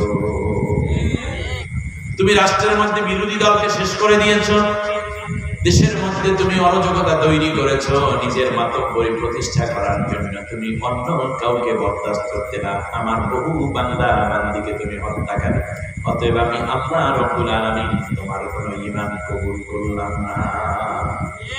তাহলে বোঝা যায় স্বৈর শাসকের ঈমান আল্লাহ কবুল কথা বলে না। দোষ ফিরআউন তো কবুল তওবা করেছিল, কিন্তু তওবা কি কবুল হয়েছে? তাহলে স্বৈর শাসকের কি হয় না? ঈমান কবুল হয় না। এই জন্যই বেঈমানের দেশে পালাইছে। আপনার কথা বুঝে নিয়েন পরে, আজকে সব ওয়াজ বোঝার দরকার নেই, আজকে খালি শুনবেন, কালকে বুঝবেন। আল্লাহ রাব্বুল আলামিন বলেন, ফালিয়াউমা নুনাজ্জিকা বিবাদানিকা লিতাকুনা লিমান খালফাকা আয়া ওয়া ইন্না কাসীরাম মিনান নাসি আন আয়াতিনা লাগাফিলুন। আমি আজ থেকে তোমার লাশটা সংরক্ষণ করলাম ফিরআউন, সবগুলাকে আমি সলিল সমাধি করে দিলাম, লোহিত সাগরের তলে ডুবাইয়া শেষ করে দিলাম তোমার ২.৫ লক্ষ সৈন্যবাহিনীকে, কিন্তু আমি তোমার লাশটাকে সলিল সমাধি বানাবো না। তোমার লাশকে আমি সংরক্ষণ করলাম, শুটকি বানায় রাখবো, কোনো পোকামাকড় খাবে না, কোনো মাছ খাবে না, হাঙ্গর খাবে না, কুমির খাবে না, তোমার লাশটা মাটিতেও খাবে না, তোমার লাশকে আমার পর্যন্ত শুটকি বানাইয়া রাখলাম। এই জন্য পৃথিবীতে যারা এই ৫ দফা কর্মসূচি বাস্তবায়ন করবে তাদের পরিণতি কেমন হয় দেখার জন্য আমি আল্লাহ তোমার লাশটা ঝুলাইয়া রাখবো। ফিরআউনের লাশ আজও আছে না নাই? এর মানে ফিরআউনের কবর হয় নাই, ফিরআউনের জানাজা হয় নাই, ফিরআউনকে কেউ গ্রহণ করে নাই, পোকায় গ্রহণ করে নাই, হাঙ্গর কুমির গ্রহণ করে নাই, মাটিও গ্রহণ করে নাই। সুতরাং যারা স্বৈর শাসক তাদের জানাজা হবে না, তাদের কোনো জাতি গ্রহণ করবে না, কোনো দেশ গ্রহণ করবে না, তাদের করুণ পরিণতি হবে রাস্তায় মরবা, পাগল হয়ে মরবা, কেউ তোমার লাশ ধরবে না, ধরবে না, ধরবে না।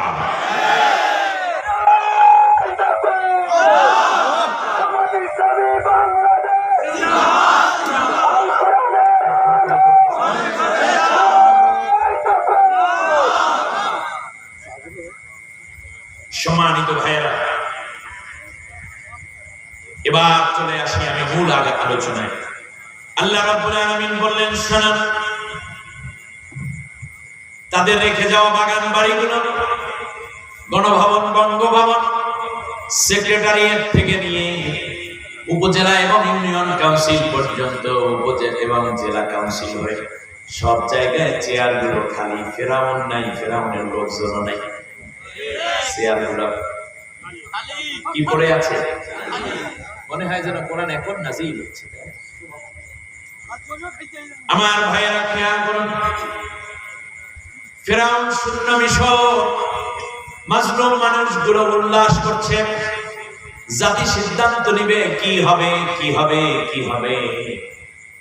এমন সময় আল্লাহ রাব্বুল আলামিন বললেন, ও আমার মিশরের লোকেরা, তোমরা তোমাদের সিদ্ধান্ত নেওয়ার দরকার নাই, আমি আল্লাহ যে সিদ্ধান্ত নিয়েছি তোমরা সেইভাবে সিদ্ধান্তে কাজ করতে থাকো। আল্লাহ যে সিদ্ধান্ত নিয়েছেন আমরা সেটাই বাস্তবায়ন করবো, ঠিক কিনা বলবো?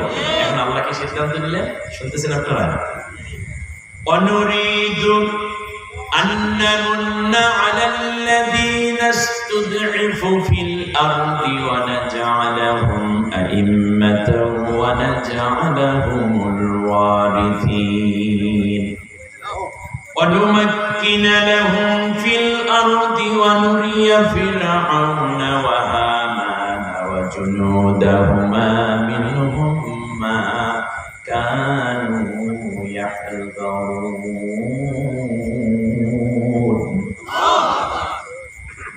আল্লাহ রাব্বুল আলামিন বলেন আমি আল্লাহ ডিসিশন নিলাম অনুরিদু আমি আল্লাহ সিদ্ধান্ত নিলাম অনুরিদু মানে আমি ইচ্ছে করলাম আর আল্লাহর ইচ্ছা মানে কি ইচ্ছা না সিদ্ধান্ত ইয়েস আল্লাহ রাব্বুল আলামিন অনুরিদু আন্নামুন্না আলাল্লাযীনা ইসতুদঈফু ফিল আরদ জমিনের বুকে ফিরাউন যেই দলটার উপরে অত্যাচার করলো যেই দলের নেতাদেরকে হত্যা করলো যেই দলের লোকদের উপর পীড়ন করলো যেই দলের উপরে নির্যাতন করলো মামলা দিয়ে ঘরে থাকতে দেয় নাই পাইনি পিটাইতে আমি আল্লাহ রাব্বুল আলামিন সিদ্ধান্ত নিলাম ওই দলটার উপরে আমার দয়া আমার মায়া দিয়ে তাদের কলেজে ভরপুর করে দেব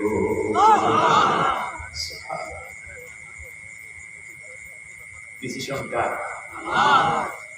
আমি বলতে পারি না এই মুহূর্তে অত্যাচারী শাসকের জালেম শাসকের পতনের পর যে দলটার উপর আল্লাহ তাআলা দয়া করেছেন সেই দলটার নাম কি হতে পারে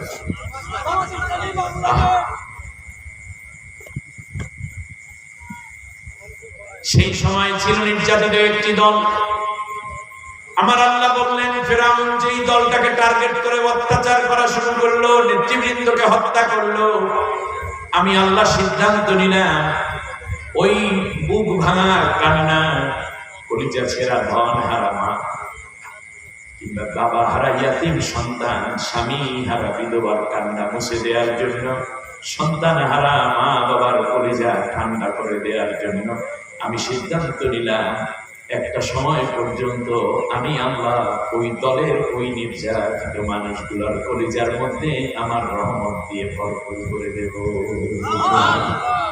অনুরিদু আন্নামুন্না আলাল্লাযীনা ইসতুদঈফু ফিল আরদ যারা মুস্তাদআফিন হলো যারা নিপীড়িত হলো ওই দলটার উপর আমার দয়া দিয়ে ভরপুর করে দেব কারণ ইস্তাদঈফু তাইফাতাম মিনহুম এক দলের উপর তারা অত্যাচার করত নির্যাতন করত দুর্বল করে রাখতো আর আল্লাহ বললেন যেই দলটা বেশি দুর্বল হয়ে পড়লো মার খেলো জেলে গেল অত্যাচার সইল আয়না ঘরে গেল ফাঁসি হলো আমি আল্লাহর সিদ্ধান্ত নিলাম ওই দলটার উপর আমার দয়া দেব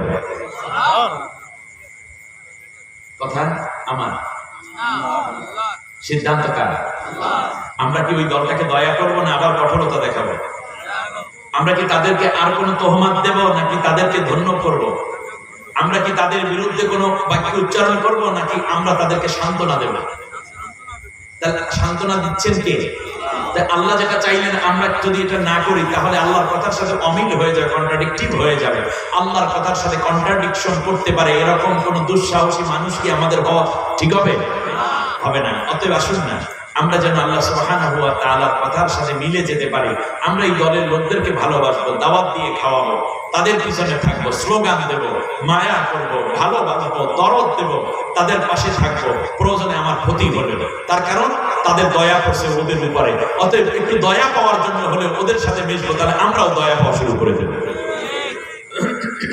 অসুবিধা হচ্ছে আপনাদের আমি শেষ করে দিচ্ছি হয়তো 10-15 মিনিট আল্লাহ রাব্বুল আলামিন বলেন শুনুন ওয়ানাজআলাহুম আইম্মাতান ইমাম শব্দের অর্থ নেতা ইমামের বহু বচন হলো আইম্মা ওয়ানাজআলাহুম আইম্মা আমি আল্লাহ আরো একটা সিদ্ধান্ত নিলাম প্রত্যেকটা জায়গায় নেতৃত্বের চাবিকাঠি আমি আল্লাহ রাব্বুল আলামিন ওই দলের লোকদের হাতে উঠাইয়া দেব আমি আল্লাহ করে দেব সুবহানাল্লাহ বলেন না জাআলা এটা জুমা মুতাকাল্লামের সিগা এটার ফাইল হলেন আল্লাহ নিজে হুম মানে হলো নির্যাতিত যারা মফুল হবে তাহলে আপনি দেখেন আল্লাহ নিজে সিদ্ধান্ত নিয়েছেন ওই দলের লোকদেরকে নেতা বানাই দেবে আপনি যতই কোরআন যতই আপনি খামসি করেন যতই আপনি গালিগালাজ করেন যতই ফেসবুকে লেখেন আর টেলিভিশনে গিয়ে গালমন্দ করেন আবার তহমাত দেন আবার রাজাকার আবার এই সেই করেন কোনোটাই কাজ হবে না আল্লাহর সিদ্ধান্ত হলো নির্যাতিতদেরকে আমি আল্লাহ নেতা বানাই দেব জাতির সব জায়গায় অতএব আল্লাহর সিদ্ধান্ত বাস্তবায়িত হবে আমার আপনার কোনো কথায় কিচ্ছু যায় আসে না ঠিক না বলেন কিন্তু আমার জিজ্ঞাসা আল্লাহ যেটা চান আপনি সেটা চান কিনা কে কে চান একটু হাত উঁচু করে আল্লাহকে দেখান।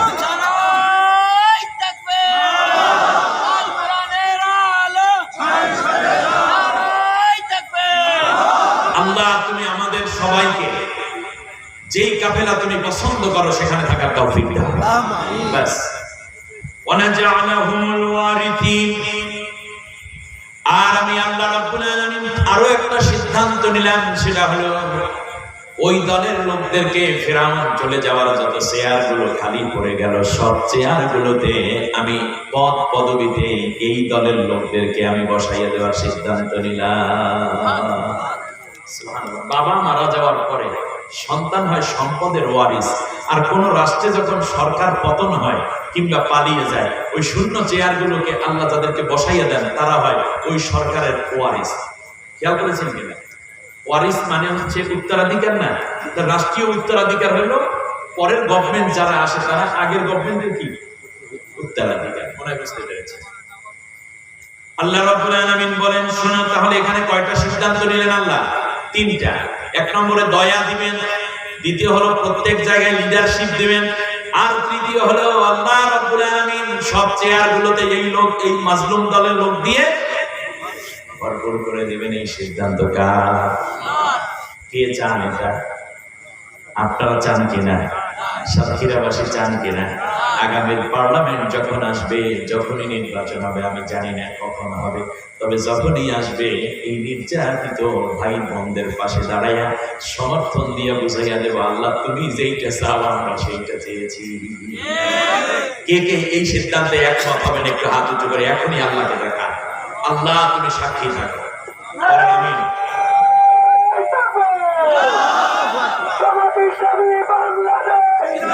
আল্লাহ তুমি কবুল করো। বলেন আমিন। আবার বলেন আমিন। সবাই বলেন আমিন। আমরা মাজলুমদেরকে খালি ফেরাবো না, তাদের চোখের পানি মুছে দিয়ে মুখে হাসি ফোটাবো ইনশাআল্লাহ। বলেন আল্লাহ রাব্বুল আলামিন আবার বললেন, চতুর্থবারে বললেন, অনুমাক্কিনা লাহুম ফিল আরদ। জমিনের বুকে এই দলটা ছিল মুস্তাদাফিন, মানে নির্যাতিত, অত্যাচারিত, ঘরে ঘুমাতে পারতো না, স্ত্রীর কাছে এসে একটুখানি সময় দিবে এমন সময় পুলিশ আবার হাজির। এমনকি বাবা মারা গেছে, সন্তান জানাজায় পর্যন্ত আসতে পারে নাই। সন্তান মারা গেছে, বাবা একটু লাশটা পর্যন্ত বহন করতে পারে নাই। আপনারা কি ভুলে গেছেন? গাজীপুরে এক ভাই, মা মারা গেছে, মায়ের ওসিয়ত ছিল সন্তান জানাজা পড়াবে, কবরে রাখবে। শুধুমাত্র অপরাধ সে ওই দলটা করে না, যেই দলটা জুলুম করে তার বিপরীত দল। হাতের মধ্যে কোমরের মধ্যে শিকল পরানো, পায়ের মধ্যে বেড়ু লাগানো, হাতের মধ্যে হ্যান্ডকাপ করা। সব মানুষেরা বলেছিল মায়ের জানাজা পড়াবে, কারণ হাত বাঁধা থাকলে তো হাত উঁচু করতে পারে না। মায়ের কবরেও রাখতে দিল না, এমনকি হ্যান্ডকাপ পর্যন্ত খুলল না। কত বড় মানবতা বিরোধী অপরাধ তারা করে গেল।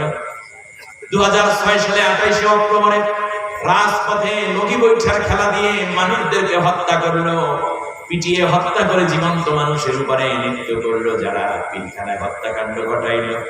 আবার শাপলা চত্বরে রাতে আধারে গুলি করে কোরআনের পাপীদেরকে হত্যা করলো। আন্দোলনরত ছাত্রদেরকে নিরস্ত্র ছাত্রদের উপরে গণহারে হত্যা চালালো। এরা মানবতা বিরোধী যত অপরাধ করেছে বহুকে আমার দেশে আনতেই হবে। প্রত্যেকটা ফাঁসির রায় বাংলাদেশের মানুষ কার্যকর দেখতে চায়। নির্বাচনের আগে হত্যাকারীদের বিচার এই জাতি দেখতে চায়, কারণ নির্বাচন হইলে আমার আশঙ্কা বিচার হবে না।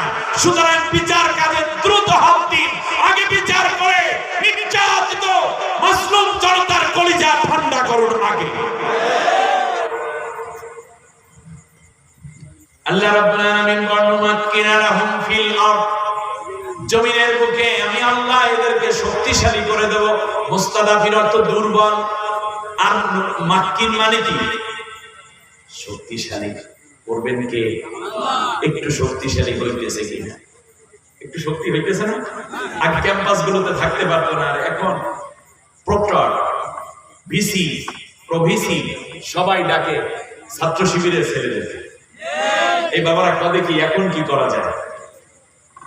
আপনি দেখুন টিওনো, ওসি, ডিসি, এসপি আগে শুধু বলতো আপনি কি এলাকায় আছেন, কোন অনুমতি এলাকায় ঢুকেছেন, আমার ভোট যাচ্ছে, ওখানেই থাকবেন, ঠিক না? আর এখন ডাকে স্যার মেহেরবানি করে একটু আসবেন, আমার একটু কাজ ছিল, আপনি ছাড়া তো কাজটা হচ্ছে না। সুন্দর মতো কথা কয়, এই যে সুন্দর হচ্ছে। তাহলে এটা কি মনে করেন কি ইচ্ছা? এটা হলো শক্তির কারণে। জোরে বলেন কিসের কারণে? আল্লাহ রাব্বুল আলামিন বলেন এরা শক্তিশালী হবে, কিন্তু শক্তিশালী হয়ে আবার কি করবে? কি আগের মতো পিটাইবে মানুষ না। আল্লাহ বলছেন আল্লাযীনা ইম্মাক্কান্নাহুম ফিল আরদি আকামুস সালাতা ওয়া আতাউজ যাকাতা ওয়া আমারু বিল মা'রুফি ওয়া নাহাউ আনিল মুনকার। তারা যদি রাষ্ট্র ক্ষমতায় দাও এখন তো শক্তিশালী হলো, আর যদি সংসদে তোমরা পাঠাইয়া দাও তাহলে তারা চারটা কাজ করবে, নামাজ কায়েম করবে। এই যে তবলিগের ভাইরা কত কষ্ট করে মেহনত করে নামাজের দাওয়াত দেন, কিয়ামত পর্যন্ত দাওয়াত দিলেও সব মানুষ নামাজি হওয়া সম্ভব? কিন্তু আজকে বাংলাদেশে যদি ইসলামী রাষ্ট্র হয়ে যায় তাহলে শুধুমাত্র সমাজ কল্যাণ মন্ত্রী অথবা ধর্মমন্ত্রী শুধু অর্ডার করবে, এখন থেকে প্রত্যেক বালেগা নারী নামাজ পড়বে। ফজর ওয়াক্তের আজানে দেখবেন মসজিদ ভরপুর, একজন বেনামাজি নেই। স্কুলে আজান হবে, নামাজ হবে, জেলখানায় আজান হবে, নামাজ হবে, মসজিদে আজান হবে, পুলিশ লাইনে আজান হবে, সেনা ক্যাম্পে আজান হবে, ডাক্তারখানায় আজান হবে, সংসদে আজান হবে। বাস মাশাআল্লাহ, কোনো বেনামাজি থাকবে না। দুই একটা থাকলে তাকে জেলে নিয়ে যাবে। জেলের মধ্যে থাকবে হুজুর, জিজ্ঞেস করবে নামাজ পড়ো নাই কেন, এটা অলসতা। সে আবার দেখাইবে কয়দিন ধরে নামাজে সুন্দর করে উঠাইয়া দিয়া 30-40 দিন পরে মাশাআল্লাহ নামাজি হয়ে বের হয়ে আসবে। এই ছেলে আর কোনো বেনামাজি থাকবে না। এখন বলতে পারেন হুজুর কোনো অটোওয়ালা, ভ্যানওয়ালা, রিক্সাওয়ালা মাটি কেটে খায়, ইটের ভাটারে কাজ করে খায়, দিন মজুর, এরা বেনামাজি হলে কি হবে? ওরা তো বেনামাজি থাকবে না। যদি দুই একজন থাকেও জেলখানায় চলে যাবে। সে নামাজ শিখবে, সূরা কেরাত শিখবে, তাশাহুদ শিখবে, দোয়া কুনুত শিখবে, ওযু শিখবে। যদি শিখা না থাকে ঠিক তার পাশাপাশি অলস হলে তাকেও নামাজি শিখাবে। আর যেই কয়দিন পর্যন্ত এই উপার্জনশীল ব্যক্তি জেলের মধ্যে থাকবে ততদিন পর্যন্ত যাকাত এবং ওসর দিয়ে তার পরিবারের খাওয়ন পরন ভরণের পুরো ব্যবস্থা করা হবে। তার পরিবার বলবে ওনার চাইতে উনি আয় করে যে খাওয়াইতে হেসে এখন ভালো হইতেছে। আজকে যদি ইসলামী রাষ্ট্র হয় বাংলাদেশে প্রায় 2 লাখের উপরে যৌনকর্মী এবং খদ্দর যদি হয় সব মিলে প্রায় 3,60,000 যদি হয়, তাহলে খেয়াল করে দেখুন আজকে ইসলামী রাষ্ট্র হওয়ার কারণে আজকে এই জেনা থেকে 3-3.5 লাখ মানুষ বেঁচে যাবে। অতএব তবলিগের ভাই, কওমি উলামা, সেখান থেকে পীর মাশায়েখ কিংবা অন্য দলের ভাই বোন যারাই আছেন সবাই মিলে, অনেক দল তো দেখেছি এই গুনাহ থেকে বাঁচার জন্য আজকে কমপক্ষে এই সিদ্ধান্ত নেই আগামী পার্লামেন্ট বানিয়ে দেব, আল্লাহ কোরআনের পার্লামেন্ট। এই যে গুনাহ থেকে মানুষগুলো বাঁচলো এর একটি নেকি আল্লাহ আপনার আমলনামায় দিবেন। ওই নামাজীদের সব আপনার আমলনামায়, কারণ আপনারা নামাজ কায়েমের জন্য এই দলকে সমর্থন দিয়েছেন। শুধু তাই না, যাকাত আদায় করবে তারা। আপনি খেয়াল করুন বাংলাদেশে প্রায় 5,000-এর অধিক লাইসেন্সধারী মদের বিভিন্ন ক্যাম্প খুলে দেয়া আছে।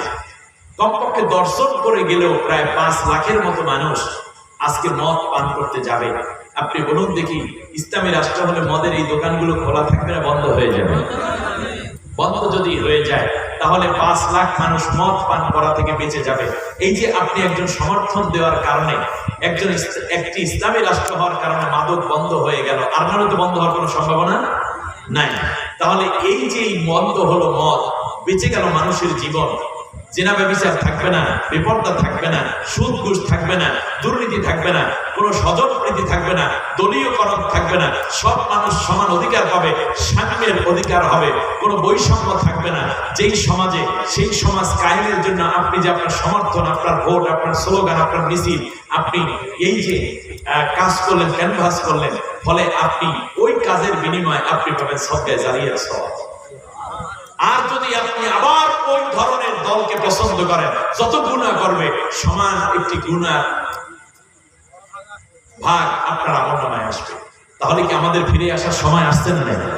আল্লাহ তাআলা বলেন নামাজ কায়েম করবে, যাকাত আদায় করবে, ভালো কাজের আদেশ করবে, খারাপ কাজ থেকে জাতিকে ফিরিয়ে রাখবে। যদি তাদের আল্লাযিনা মাক্কান্না, আল্লাহ বলছেন অনুমাক্কিনা লাহুম ফিল আরদ, আমি তাদেরকে শক্তিশালী করব। আর আল্লাহ বলে দিলেন তারা রাষ্ট্র ক্ষমতায় শক্তিশালী হলে এই 4টা কাজ করবে। অনুরিয়া ফিরআউনা আর আমি ফেরাউন, হামান আর 14 গোষ্ঠী যারা মরছে আর ভবিষ্যতে আসবে সবগুলো দেখাইয়া দেব যে দেখো রাষ্ট্র চালাইবে কিন্তু দুর্নীতি করবে না। আমার দেশে কত দুর্নীতিবাজ ক্ষমতাশীল ছিল, মন্ত্রী এমপি ছিল, কিন্তু 2 জন মন্ত্রী এমন ছিলেন যাদের মাইক্রোস্কোপ দিয়ে 1 পয়সা দুর্নীতির দল ধরতে পারে না। আজকে ওয়াদা করে গেল এই দলের লোকেরা এমপি হবে, মন্ত্রী হবে ইনশাআল্লাহ আপনাদের সমর্থন নিয়ে, কিন্তু 1 পয়সা দুর্নীতি করার কোন চিহ্ন কিয়ামত পর্যন্ত তাদেরকে কেউ দেখাতে পারবে না। আমি চ্যালেঞ্জ করে গেলাম জাতির সামনে, কারণ এই প্রশিক্ষণ দিয়েই তাদেরকে করা হয়। সোনার বাংলা করতে হলে সোনার মানুষ দরকার। মনে রাখবেন, শেখ মুজিবুর রহমান বলেছিলেন আমি সোনার বাংলা বানাবো। 3 বছরের যাইতে না যাইতে বললো সবাই পায় তেলের খনি, স্বর্ণের খনি, আর আমি পেয়েছি চোরের খনি। আর বিশ্বনবী মুহাম্মদ সাল্লাল্লাহু আলাইহি ওয়াসাল্লাম আল্লাহর কোরআন দিয়ে একটি জাতি গঠন করলেন। নাম ছিল আগে ইয়াসরিব, পরবর্তীতে তার নাম হয়ে গেল মদিনা, পরবর্তীতে হলো সোনার মদিনা। তার কারণ আল্লাহ নবী সোনার দেশ বানানোর আগে সোনার মানুষ বানিয়েছিলেন। আর সোনার মানুষ তৈরি হয় কোরআনের ট্রেনিং দিয়ে আর হাদিসের মুহাম্মদ সাল্লাল্লাহু আলাইহি ওয়াসাল্লামের আদর্শ দিয়ে। সুতরাং আল্লাহর কোরআনের আইন এবং নবীর আদর্শ যেই সংগঠনে আছে সেই সংগঠনে সোনার মানুষ তৈরি হয়। আর সেই মানুষ দেশ শাসন করলে ওই দেশটা সোনার দেশে পরিণত হয়। তেঁতুল গাছ লাগাইয়া আপনি কিয়ামত পর্যন্ত যদি দোয়া করেন কোনোদিন আম আসবে না। অতএব আম গাছ লাগান, দোয়া না করলেও ও আমই দেবে। অতএব অমুসলিম ভাই বোনদেরকেও বলবো আসুন না আমরা আল্লাহর কোরআনের শাসন দেখি। তার কারণ কোরআনের শাসন শুধু মুসলমানের নয়, বরং সমস্ত মানুষের স্রষ্টা আল্লাহর আইন। অতএব ওই আল্লাহর আইনটা দেখলে দেখবেন আপনার মেয়েরও ইজ্জত কেউ লুণ্ঠন করবে না, আপনার দোকান বাড়ি কেউ আর লুণ্ঠন করবে না, আপনার ইজ্জত কেউ লুণ্ঠন করবে না, এমনকি আপনার চুরি ডাকাতি কেউ করে আপনার সম্পদ সে আত্মসাৎ করবে না। আল্লাহ রাব্বুল আলামিন বললেন আমি ফিরআউন হামানেদেরকে দিতে চাই যে দেখো রাষ্ট্র চালায় কিন্তু অন্যায় মুক্ত কিভাবে দেশ চালায়। আমি ছোট্ট একটা ঘটনা বলি। সূরার নাম হচ্ছে সূরা কসাস।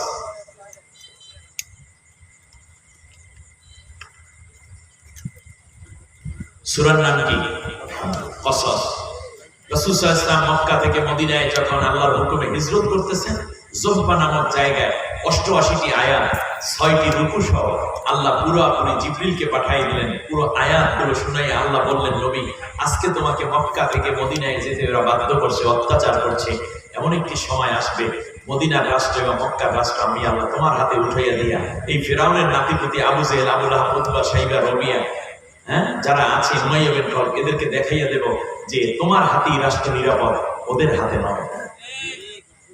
আজও বাংলাদেশের প্রেক্ষাপট আমাদেরকে হাতছানি দিয়ে ডাকছে। এই সুযোগ কি আমরা হাতছাড়া করব?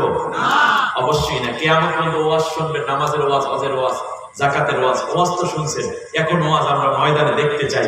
সেই জন্য সংসদে কোরআনের প্রতিনিধি পাঠাবো, উনি ময়দানে এসে দেখাইয়া দেবেন কোরআন এই রকম। আল্লাহ আমাদের সবাইকে কবুল করুন।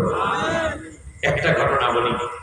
রাসূল সাল্লাল্লাহু আলাইহি ওয়াসাল্লাম যে রাষ্ট্রপ্রধান, মদিনায় হালকা দুর্ভিক্ষ দেখা দিল। রাসূল সাল্লাল্লাহু আলাইহি ওয়াসাল্লাম সবাইকে বললেন যাদের সাহায্য দরকার সবাই আসো। ওষুধ আছে, যাকাত আছে, বহু সম্পদ গনিমতে ভরা। তো লোকজন আসলো। সকালবেলা প্রত্যেকে 10 কেজি করে দুম্বার গোশত, 10 কেজি তেল, এরপরে 20 কেজি আটা, 20 কেজি জব, 5 কেজি খেজুর, এমনি করে 20 লিটার পানি, এগুলো সবার বাড়িতে নিয়ে যাচ্ছে। এমন সময় দুপুর হয়ে গেল, আজান দিলেন বেলাল রাদিয়াল্লাহু তাআলা আনহু। শুনতেছেন আপনারা? কেমন রাষ্ট্র কায়েম হলো সেই মদিনায় কোরআন দিয়ে। রাসূল সাল্লাল্লাহু আলাইহি ওয়াসাল্লাম দাঁড়ালেন। দাঁড়ানোর পরে তার চারপাশে 2 দিক থেকে বসা আছে আবু বকর, ওমর, এদিকে উসমান, তালহা, জুবাইর, খাব্বাব, খুবাইব, বেলাল, আলা। রাসূল সাল্লাল্লাহু আলাইহি ওয়াসাল্লাম দাঁড়ানোর পরে জামার যে পকেট আছে, পকেটটাকে উল্টাইয়া ছাড়লেন। এই আস্তিনটা পকেটে হাত দিয়ে ছাড়লেন, জামাটাকে এভাবে ছেড়ে বারবার আল্লাহ নবী এভাবে টুপিটাকেও খুলে ভালো করে ঝাড়লেন, পাগড়িটাকেও তিনি ঝাড়লেন। ঝাড়ার পরে সাহাবীগণ আশ্চর্য হলেন, নবী এত অস্থির কেন, কি ব্যাপার? বলল ইয়া রাসূলুল্লাহ এত কি করছেন? আল্লাহ নবী বললেন আমার সাহাবী এতক্ষণ পর্যন্ত যে মাল বন্টন করেছে এটা রাষ্ট্রীয় মাল, আমি বন্টনকারী মাত্র, আমার অসীম। কিন্তু আমার অজান্তেও যদি একটা শস্য দানা, একটা গমের কণা, জবের কণা কিংবা একটা খেজুর যদি আমার জামার মধ্যে পড়ে থাকে, পাগড়ির মধ্যে এঁটে যায়, পকেটের মধ্যে যদি পড়ে থাকে, আর এই জামা নিয়ে, এই পোশাক নিয়ে আমি যদি নামাজে দাঁড়াই, আল্লাহর কসম করে বলি এই নামাজ আল্লাহ রাব্বুল আলামিন কবুল করবেন না। আল্লাহু আকবার। সময়ের ব্যবধানে নবী চলে গেলেন, রাষ্ট্র দায়িত্ব পালন করছেন, রাষ্ট্রীয় দায়িত্ব আবু বকর রাদিয়াল্লাহু আনহুর হাতে, ঠিক না? আবু বকর রাদিয়াল্লাহু তাআলা আনহু তিনি কি করলেন খেয়াল করুন। রাষ্ট্রের মধ্যে তিনি 250 দিনার ভাতা পান। রমজান মাস, স্ত্রী ডেকে বলছেন, প্রাণের স্বামী, ঈদ আসতেছে, দয়া করে 50টা দিনার অতিরিক্ত আনেন। তার কারণ হচ্ছে এই 250 দিনার দিয়ে ঈদ হবে না, স্বাভাবিক খাবার দাবার হবে। তিনি চলে গেলেন ট্রেজারারের কাছে, গিয়ে বললেন, আমাকে 250 দিনার অতিরিক্ত দাও, 5 মাসে আমাকে 240 দিরহাম করে দিও বেতন, আর ওই 10 দিনার করে কি করবে, কেটে নিয়ে যাবে। আপনারা বুঝতে পেরেছেন হিসাব? বাস, এটা ট্রেজারারও সেই রকম। আইসা একটা কাগজ লইয়ে বলে 3 শর্তে দিতে পারে। 1 নম্বর শর্ত হইল এই যে আগামী 5 মাস আপনি বেঁচে থাকবেন, সেটা নিশ্চয়তা দেন। দ্বিতীয় হচ্ছে আগামী 5 মাস আপনার রাষ্ট্র ক্ষমতায় জনগণ রাখবে, এইটা নিশ্চয় দেন, কারণ জনগণ না চাইলে তো আপনি ক্ষমতায় থাকবেন না। আপনি খলিফা হিসেবে নেবেন, কিন্তু খলিফা না থাকলে দেবে কে? অতএব খলিফা থাকবেন, এটা নিশ্চয় দেন। তৃতীয় হলো আপনি যদি দিতে না পারেন, কে এই অর্থ কোষাগারে ফেরত দেবে তার নাম লিখে দেন। 2 হাত জোর করে বললে দোয়া চাই, মা পোষাই। আর আমার দেশের দরবেশ 26,000 কোটি টাকা বাংলাদেশ থেকে বিদেশে পাচার করে। চিন্তা করতে পারেন আপনি? দাড়ি কামাইয়া পালাইতে শুরু করছে, পুলিশে ধরছে, ব্যাপার কি দাড়ি কামাইছেন? দাড়ি লেখা সুন্নত, জান বাঁচান ফরজ। এই জন্য জান বাঁচাইতে যেয়ে সুন্নত, ফরজ বাঁচাইতে যেয়ে সুন্নত কামাই হয়েছে। বদমাইশ কারে খেয়ে চিন্তা করেন আপনি? আমার ভাইরা, এবারে আসুন, এদেরকে দিয়ে কাজ হবে না। পরবর্তীতেও যদি আল্লাহর কোরআনের রাত যারা কায়েম করে তারা ক্ষমতায় না আসে, তাহলে হয়তো দুর্নীতি 2 গুণ হবে, দেশের কোনো উন্নতি হবে না। লেখা রাখেন, লেখা রাখেন, চা বলি তাই।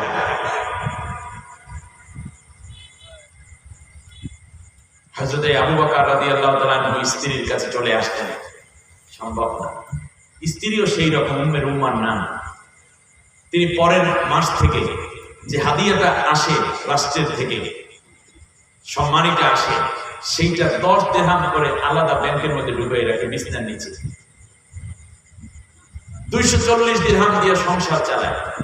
রমজান মাস যখন 20 রোজা পার হয়ে গেল, তিনি মদিনার মার্কেটে ঢুকে পড়লেন সন্তানদেরকে নিয়ে। আবু বকর রাদিয়াল্লাহু আনহুর জন্য ভালো নতুন দামি জুব্বা, জায়নামাজ নিয়ে আসতেন, টুপি নিয়ে আসতেন, ভালো আতর নিয়ে আসতেন, সন্তানদের জন্য নতুন ড্রেস। কারণ কত পয়সা জমা হয়েছে বলেন তো দেখি? 120 দিরহাম জমা হয়ে গেছে না? কথা বলে না। 10 টাকা করে প্রত্যেক মাসে জমা করে, বছর শেষে কত? এই হিসাবটুকু না বুঝলে কেমনে চিংড়ি মাছ দিয়ে আপনারা ব্যবসা করেন? এবার বলতেছেন না যাইলে। এরপরে এই টাকা দিয়ে ভালো খাবার কিনেছে, নিজেও কিছু গহনাগাটি কিনেছে। সকালবেলা যখন আবু বকর রাদিয়াল্লাহু তাআলা ঈদের নামাজে যাচ্ছেন, তখন দেখতে পেলেন নতুন জামাইয়ের স্ত্রী হাদিসে, এই জামাটা পরে আজকে ঈদের নামাজে যাবেন, আমার জন্য দোয়া করেন, এই যে জায়নামাজ দিলাম, এই রুমালটা পরেন, এই আতরটুকু নেন। বলছে কি ব্যাপার স্ত্রী, আমার ঘরে আজকে এত সুন্দর সুন্দর জামা কাপড়ের আনান, আমার বাচ্চারা তো নতুন জামা পরেছে, তাহলে আসেন কিছু খাইয়ে নেয়। দেখতে দুম্বার দোস্ত মুরগি, দেখতেছে সুন্দর রুটি বানানো আছে, কি সুন্দর আপনার বিভিন্ন মিষ্টান্ন তৈরি আছে, দামি দামি খেজুর। বললো কি ব্যাপার? বলে ব্যাপার বলবো পরে, আগে খাইয়ে নেন, সব হালাল, একটু হারাম। খাওয়া দাওয়া করছে, শেষে নতুন জামা পরে স্ত্রীকে জিজ্ঞেস করলেন আসল ঘটনা, কই এলাম না, একটু বলো। বললো যে আপনি যখন গত বছর টাকা আনতে পারেন নাই অতিরিক্ত বেতন, এই জন্য আমি প্রত্যেক মাসে ওই 10 দিরহাম করে আলাদা আলাদা করে রেখে দিয়েছি, 120 দিরহাম হয়েছে 1 বছরে, এইটা দিয়ে অতিরিক্ত বাজার করেছে। বললো মাশাআল্লাহ, তোমার খুব বুদ্ধি আছে। ঈদের নামাজ পড়ে ট্রেজারারের কাছে হযরত আবু বকর গিয়ে বললেন, এখন থেকে আমার বেতন 240 দিরহাম করে দাও। তার কারণ আমার স্ত্রী 240 দিরহাম দিয়েই সংসার চালাতে পারে, রাষ্ট্রের অতিরিক্ত বেতন নিয়ে জনগণের টাকা খাওয়া আমার জন্য জায়েজ হবে না। আমি বিশ্বাস করি আগামী দিন যদি আল্লাহর কোরআনের কাফেলার সাথে এই জাতি যদি নেতৃত্বের দাবিকাঠি তুলে দেয়, তারা সেই রাষ্ট্রই কায়েম করে বিশ্বকে তাক লাগিয়ে দিবে, বাংলাদেশকে মহাসম্মানের জায়গায় উন্নীত করতে সক্ষম।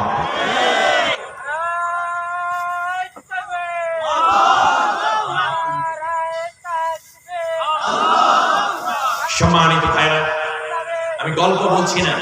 ওমর রাদিয়াল্লাহু তাআলা আনহুর শাসনামল চলে আসলেন হযরত আলী রাদিয়াল্লাহু আনহু চিফ জাস্টিস, গভীর রাত এসে নক করেছেন। এখনো ওমর ঘুমায় নাই, টিপ টিপ করে মিটি মিটি বাতি জ্বলছে ঘরের ভেতরে। বলল কে? বলল আমি আলী এসেছি। বললেন, দরজা খুলে দিলেন, সালাম দিলেন, জিজ্ঞেস করেন আলী এত রাত্রে কেন এসেছো? বলল পারিবারিক একটা বিষয় একটু আলোচনা করতে এসেছি। মা বোনেরা ভালো করে শুনুন কথাগুলো। হযরতে ওমর রাদিয়াল্লাহু তাআলা আনহু সামনে থাকা চেরাকটা ফুঁক দিয়ে নিভিয়ে দিলেন। চেরাক চিনেন? বাতি বা ল্যাম্প যা বলেন, আগের দিনে তেলে যেটা চলতো আর কি,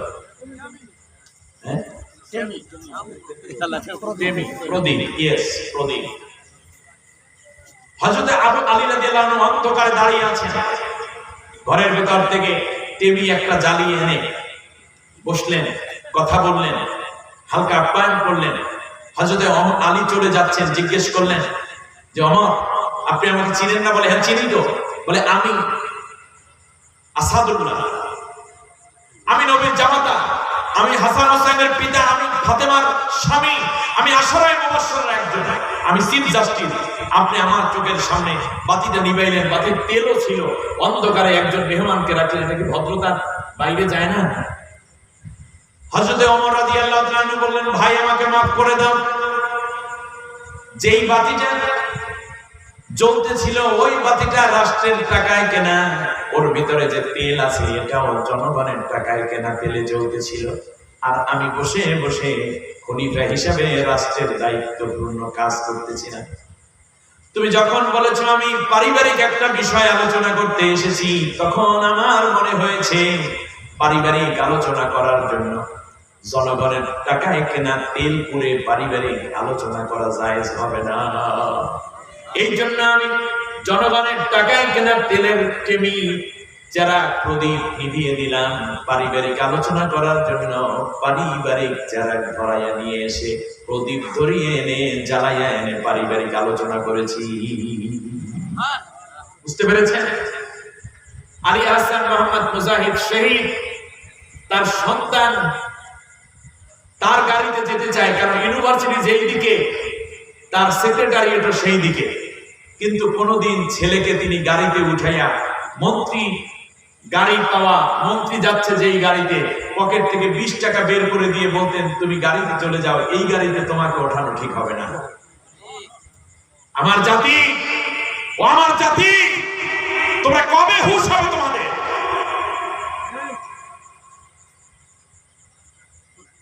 আল্লাহ আমাদেরকে হকের পথে থাকার, মজবুত থাকার তৌফিক দিন, বলেন আমিন। আমার এটা একটা দুইটো লাখো উদাহরণ আমরা দিতে পারবো।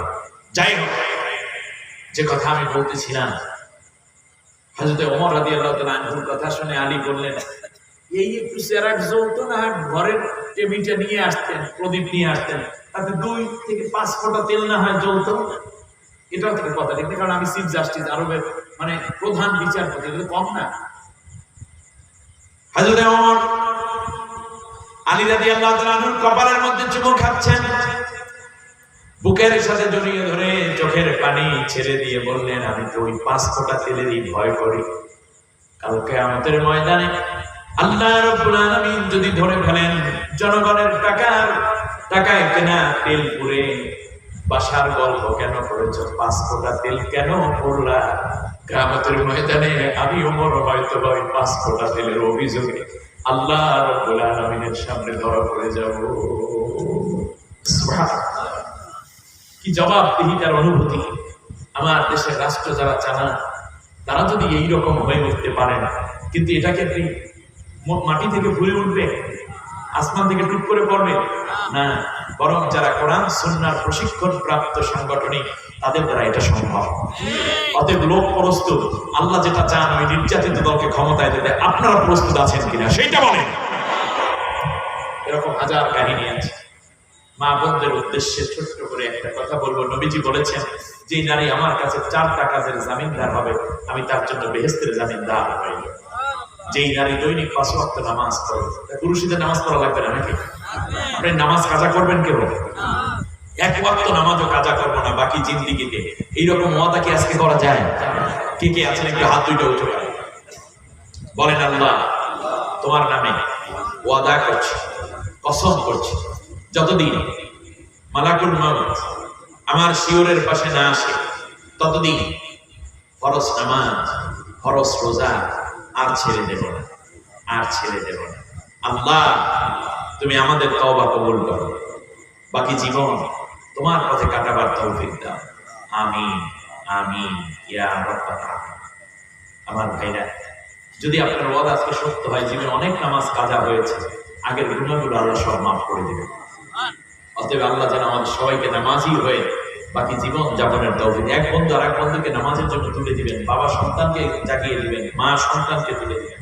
সুতরাং আমাদের ঘরগুলো যেন নামাজি ঘর হয়, বেনামাজি ঘর আমরা চাই না, ঠিক না? আমার ভাইরা, নামাজ 1 নম্বর, নামাজ সম্বন্ধে কবরে প্রথম কোশ্চেন করা হবে। নামাজের প্রশ্নে যারা উঠলে যাবে বাকি সব রাস্তা তাদের যেন সহজ হয়ে যাবে। অতএব নামাজ কাজা করা যাবে না। দ্বিতীয় হচ্ছে, যেই নারী রমজানের রোজা রাখবে। তৃতীয় হচ্ছে, যেই নারী স্বামীর খেদমত করবে, স্বামীকে গালিগালাজ করবে না, স্বামীকে বিরম দিবে না, স্বামীর মন জয় করে চলবে। শরীয়তের মধ্যে থেকে যেই নারী তার স্বামীকে খুশি করে চলবে, এই নারী জান্নাতে যাবে। আমার মা বোনেরা, আমি তো আজকে এটা একটা মহিলা সমাবেশ করতে পারি, আগামী বছর যদি হয় তার মহিলা সমাবেশ হয়। মা বোনদের উদ্দেশ্যে ব্যাপক ওয়াজ আছে, আমার তো অনেকগুলো টপিক আছে, আলোচনা আছে। আমি বলবো যে ফিরআউনের স্ত্রী হয়েও যদি, একেবারে লেটেস্ট একটা উদাহরণ দিই, ফিরআউনের স্ত্রী হয়েও যদি আসিয়া রাদিয়াল্লাহু তাআলা আনহা জান্নাতি হতে পারেন, তাহলে আপনি আপনার স্বামী ফিরআউনের চাইতে তো খারাপ না, তাহলে আপনি কেন জান্নাতি হতে পারবেন? আর চতুর্থ হলো, যারা পর্দা পশিদার মধ্যে চলবে। আর বিভিন্ন আয়াত এবং হাদিস থেকে পাই যেই নারীরা আল্লাহর দ্বীন প্রতিষ্ঠার জন্য সহযোগী ভূমিকা পালন করবে, তাহলে বলেন 1 নম্বরে নামাজ পড়বে। স্বামীরা স্ত্রীদেরকে নামাজি বানাবেন, বেনামাজি স্ত্রীর সাথে থাকবেন না, নামাজি হওয়ার জন্য তাকে উদ্বুদ্ধ করবেন এবং তার নামাজ যেন করতে পারে আপনি সহযোগিতা করবেন। প্রয়োজনে আপনি বলবেন, আমি এই রান্নার কাজ করি, তুমি একটু নামাজটা সেরে আসবে, আমি ধান দেখতেছি, তুমি ঘরে গিয়ে উজু করে আগে নামাজটা পড়ে আসবে, ধান নাড়াচাড়া আমি দেখি, এরকম হয় না? এটা করে রমজানের রোজা, স্বামীর খেদমত, পর্দা পশিদার মধ্যে চলা, আর ইসলামী আন্দোলন একামতে দ্বীনের কাজে সহযোগী হওয়া। নবী বলেন, এই নারী যদি, কোনো নারী যদি 5টা কাজের জামিনদার আমার কাছে হয়, আমি মুহাম্মদ সাল্লাল্লাহু আলাইহি ওয়াসাল্লাম তার জন্য বেহেশতের জামিনদার হয়ে যাব। আল্লাহ তুমি আমাদের মা বোনদেরকে কবুল করে না। সম্মানিত ভাইরা, আসুন আমরা আমাদের এই জায়গাগুলোকে যেন পূরণ করতে পারি, আগামী দিনগুলো যেন কোরআনের দিন হয়, কোরআনের আলোয় যেন উদ্ভাসিত হতে পারি। আল্লাহর কাছে সেই তৌফিক কামনা করে আজকের মতো কথা শেষ করব। তার আগে আমরা নামাজের সূরাতে একটু হাঁটু ভাঁজ করে বসে একবার আলহামদু, 3বার কুল আল্লাহ করেন, কবর জিয়ারত করেন।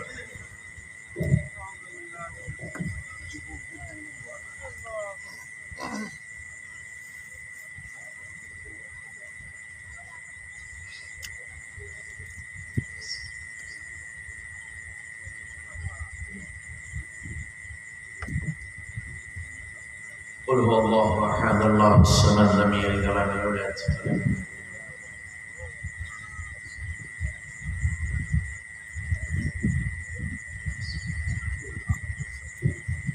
اللهم صل على محمد وعلى ال محمد كما صليت على ابراهيم وعلى ال ابراهيم انك حميد مجيد। যুবক ভাইরা দোয়া চেয়েছে। যুবক ঠিক মানে একটা দেশ ঠিক, ঠিক না? আন্দোলন করেছে যুবকরা, বিজয় দিয়েছেন আল্লাহ ওদেরকে। অতএব এখন আন্দোলন হবে দেশ গড়ার আন্দোলন। আপনি বিএনপি না জামাত, ছাত্র শিবির না ছাত্র দল, ছাত্র মৈত্রী না ছাত্র ঐক্য, যাকে দেখার দরকার নেই। আমরা সবাই মিলে আগামী দিনে সাম্য এবং বৈষম্যহীন একটি রাষ্ট্র গঠন করে বিশ্বকে তাক লাগিয়ে দেওয়ার জন্য সবাই কাঁধে কাঁধ মিলিয়ে কাজ করতে হবে। ঠিক আছে কিনা? আমরা যারা বয়স্ক হয়ে যাচ্ছেন আমরা সবাই তাদের জন্য দোয়া করবো, আল্লাহ যেন আমাদের যুবকদের শক্তি বাড়িয়ে দেন, জ্ঞান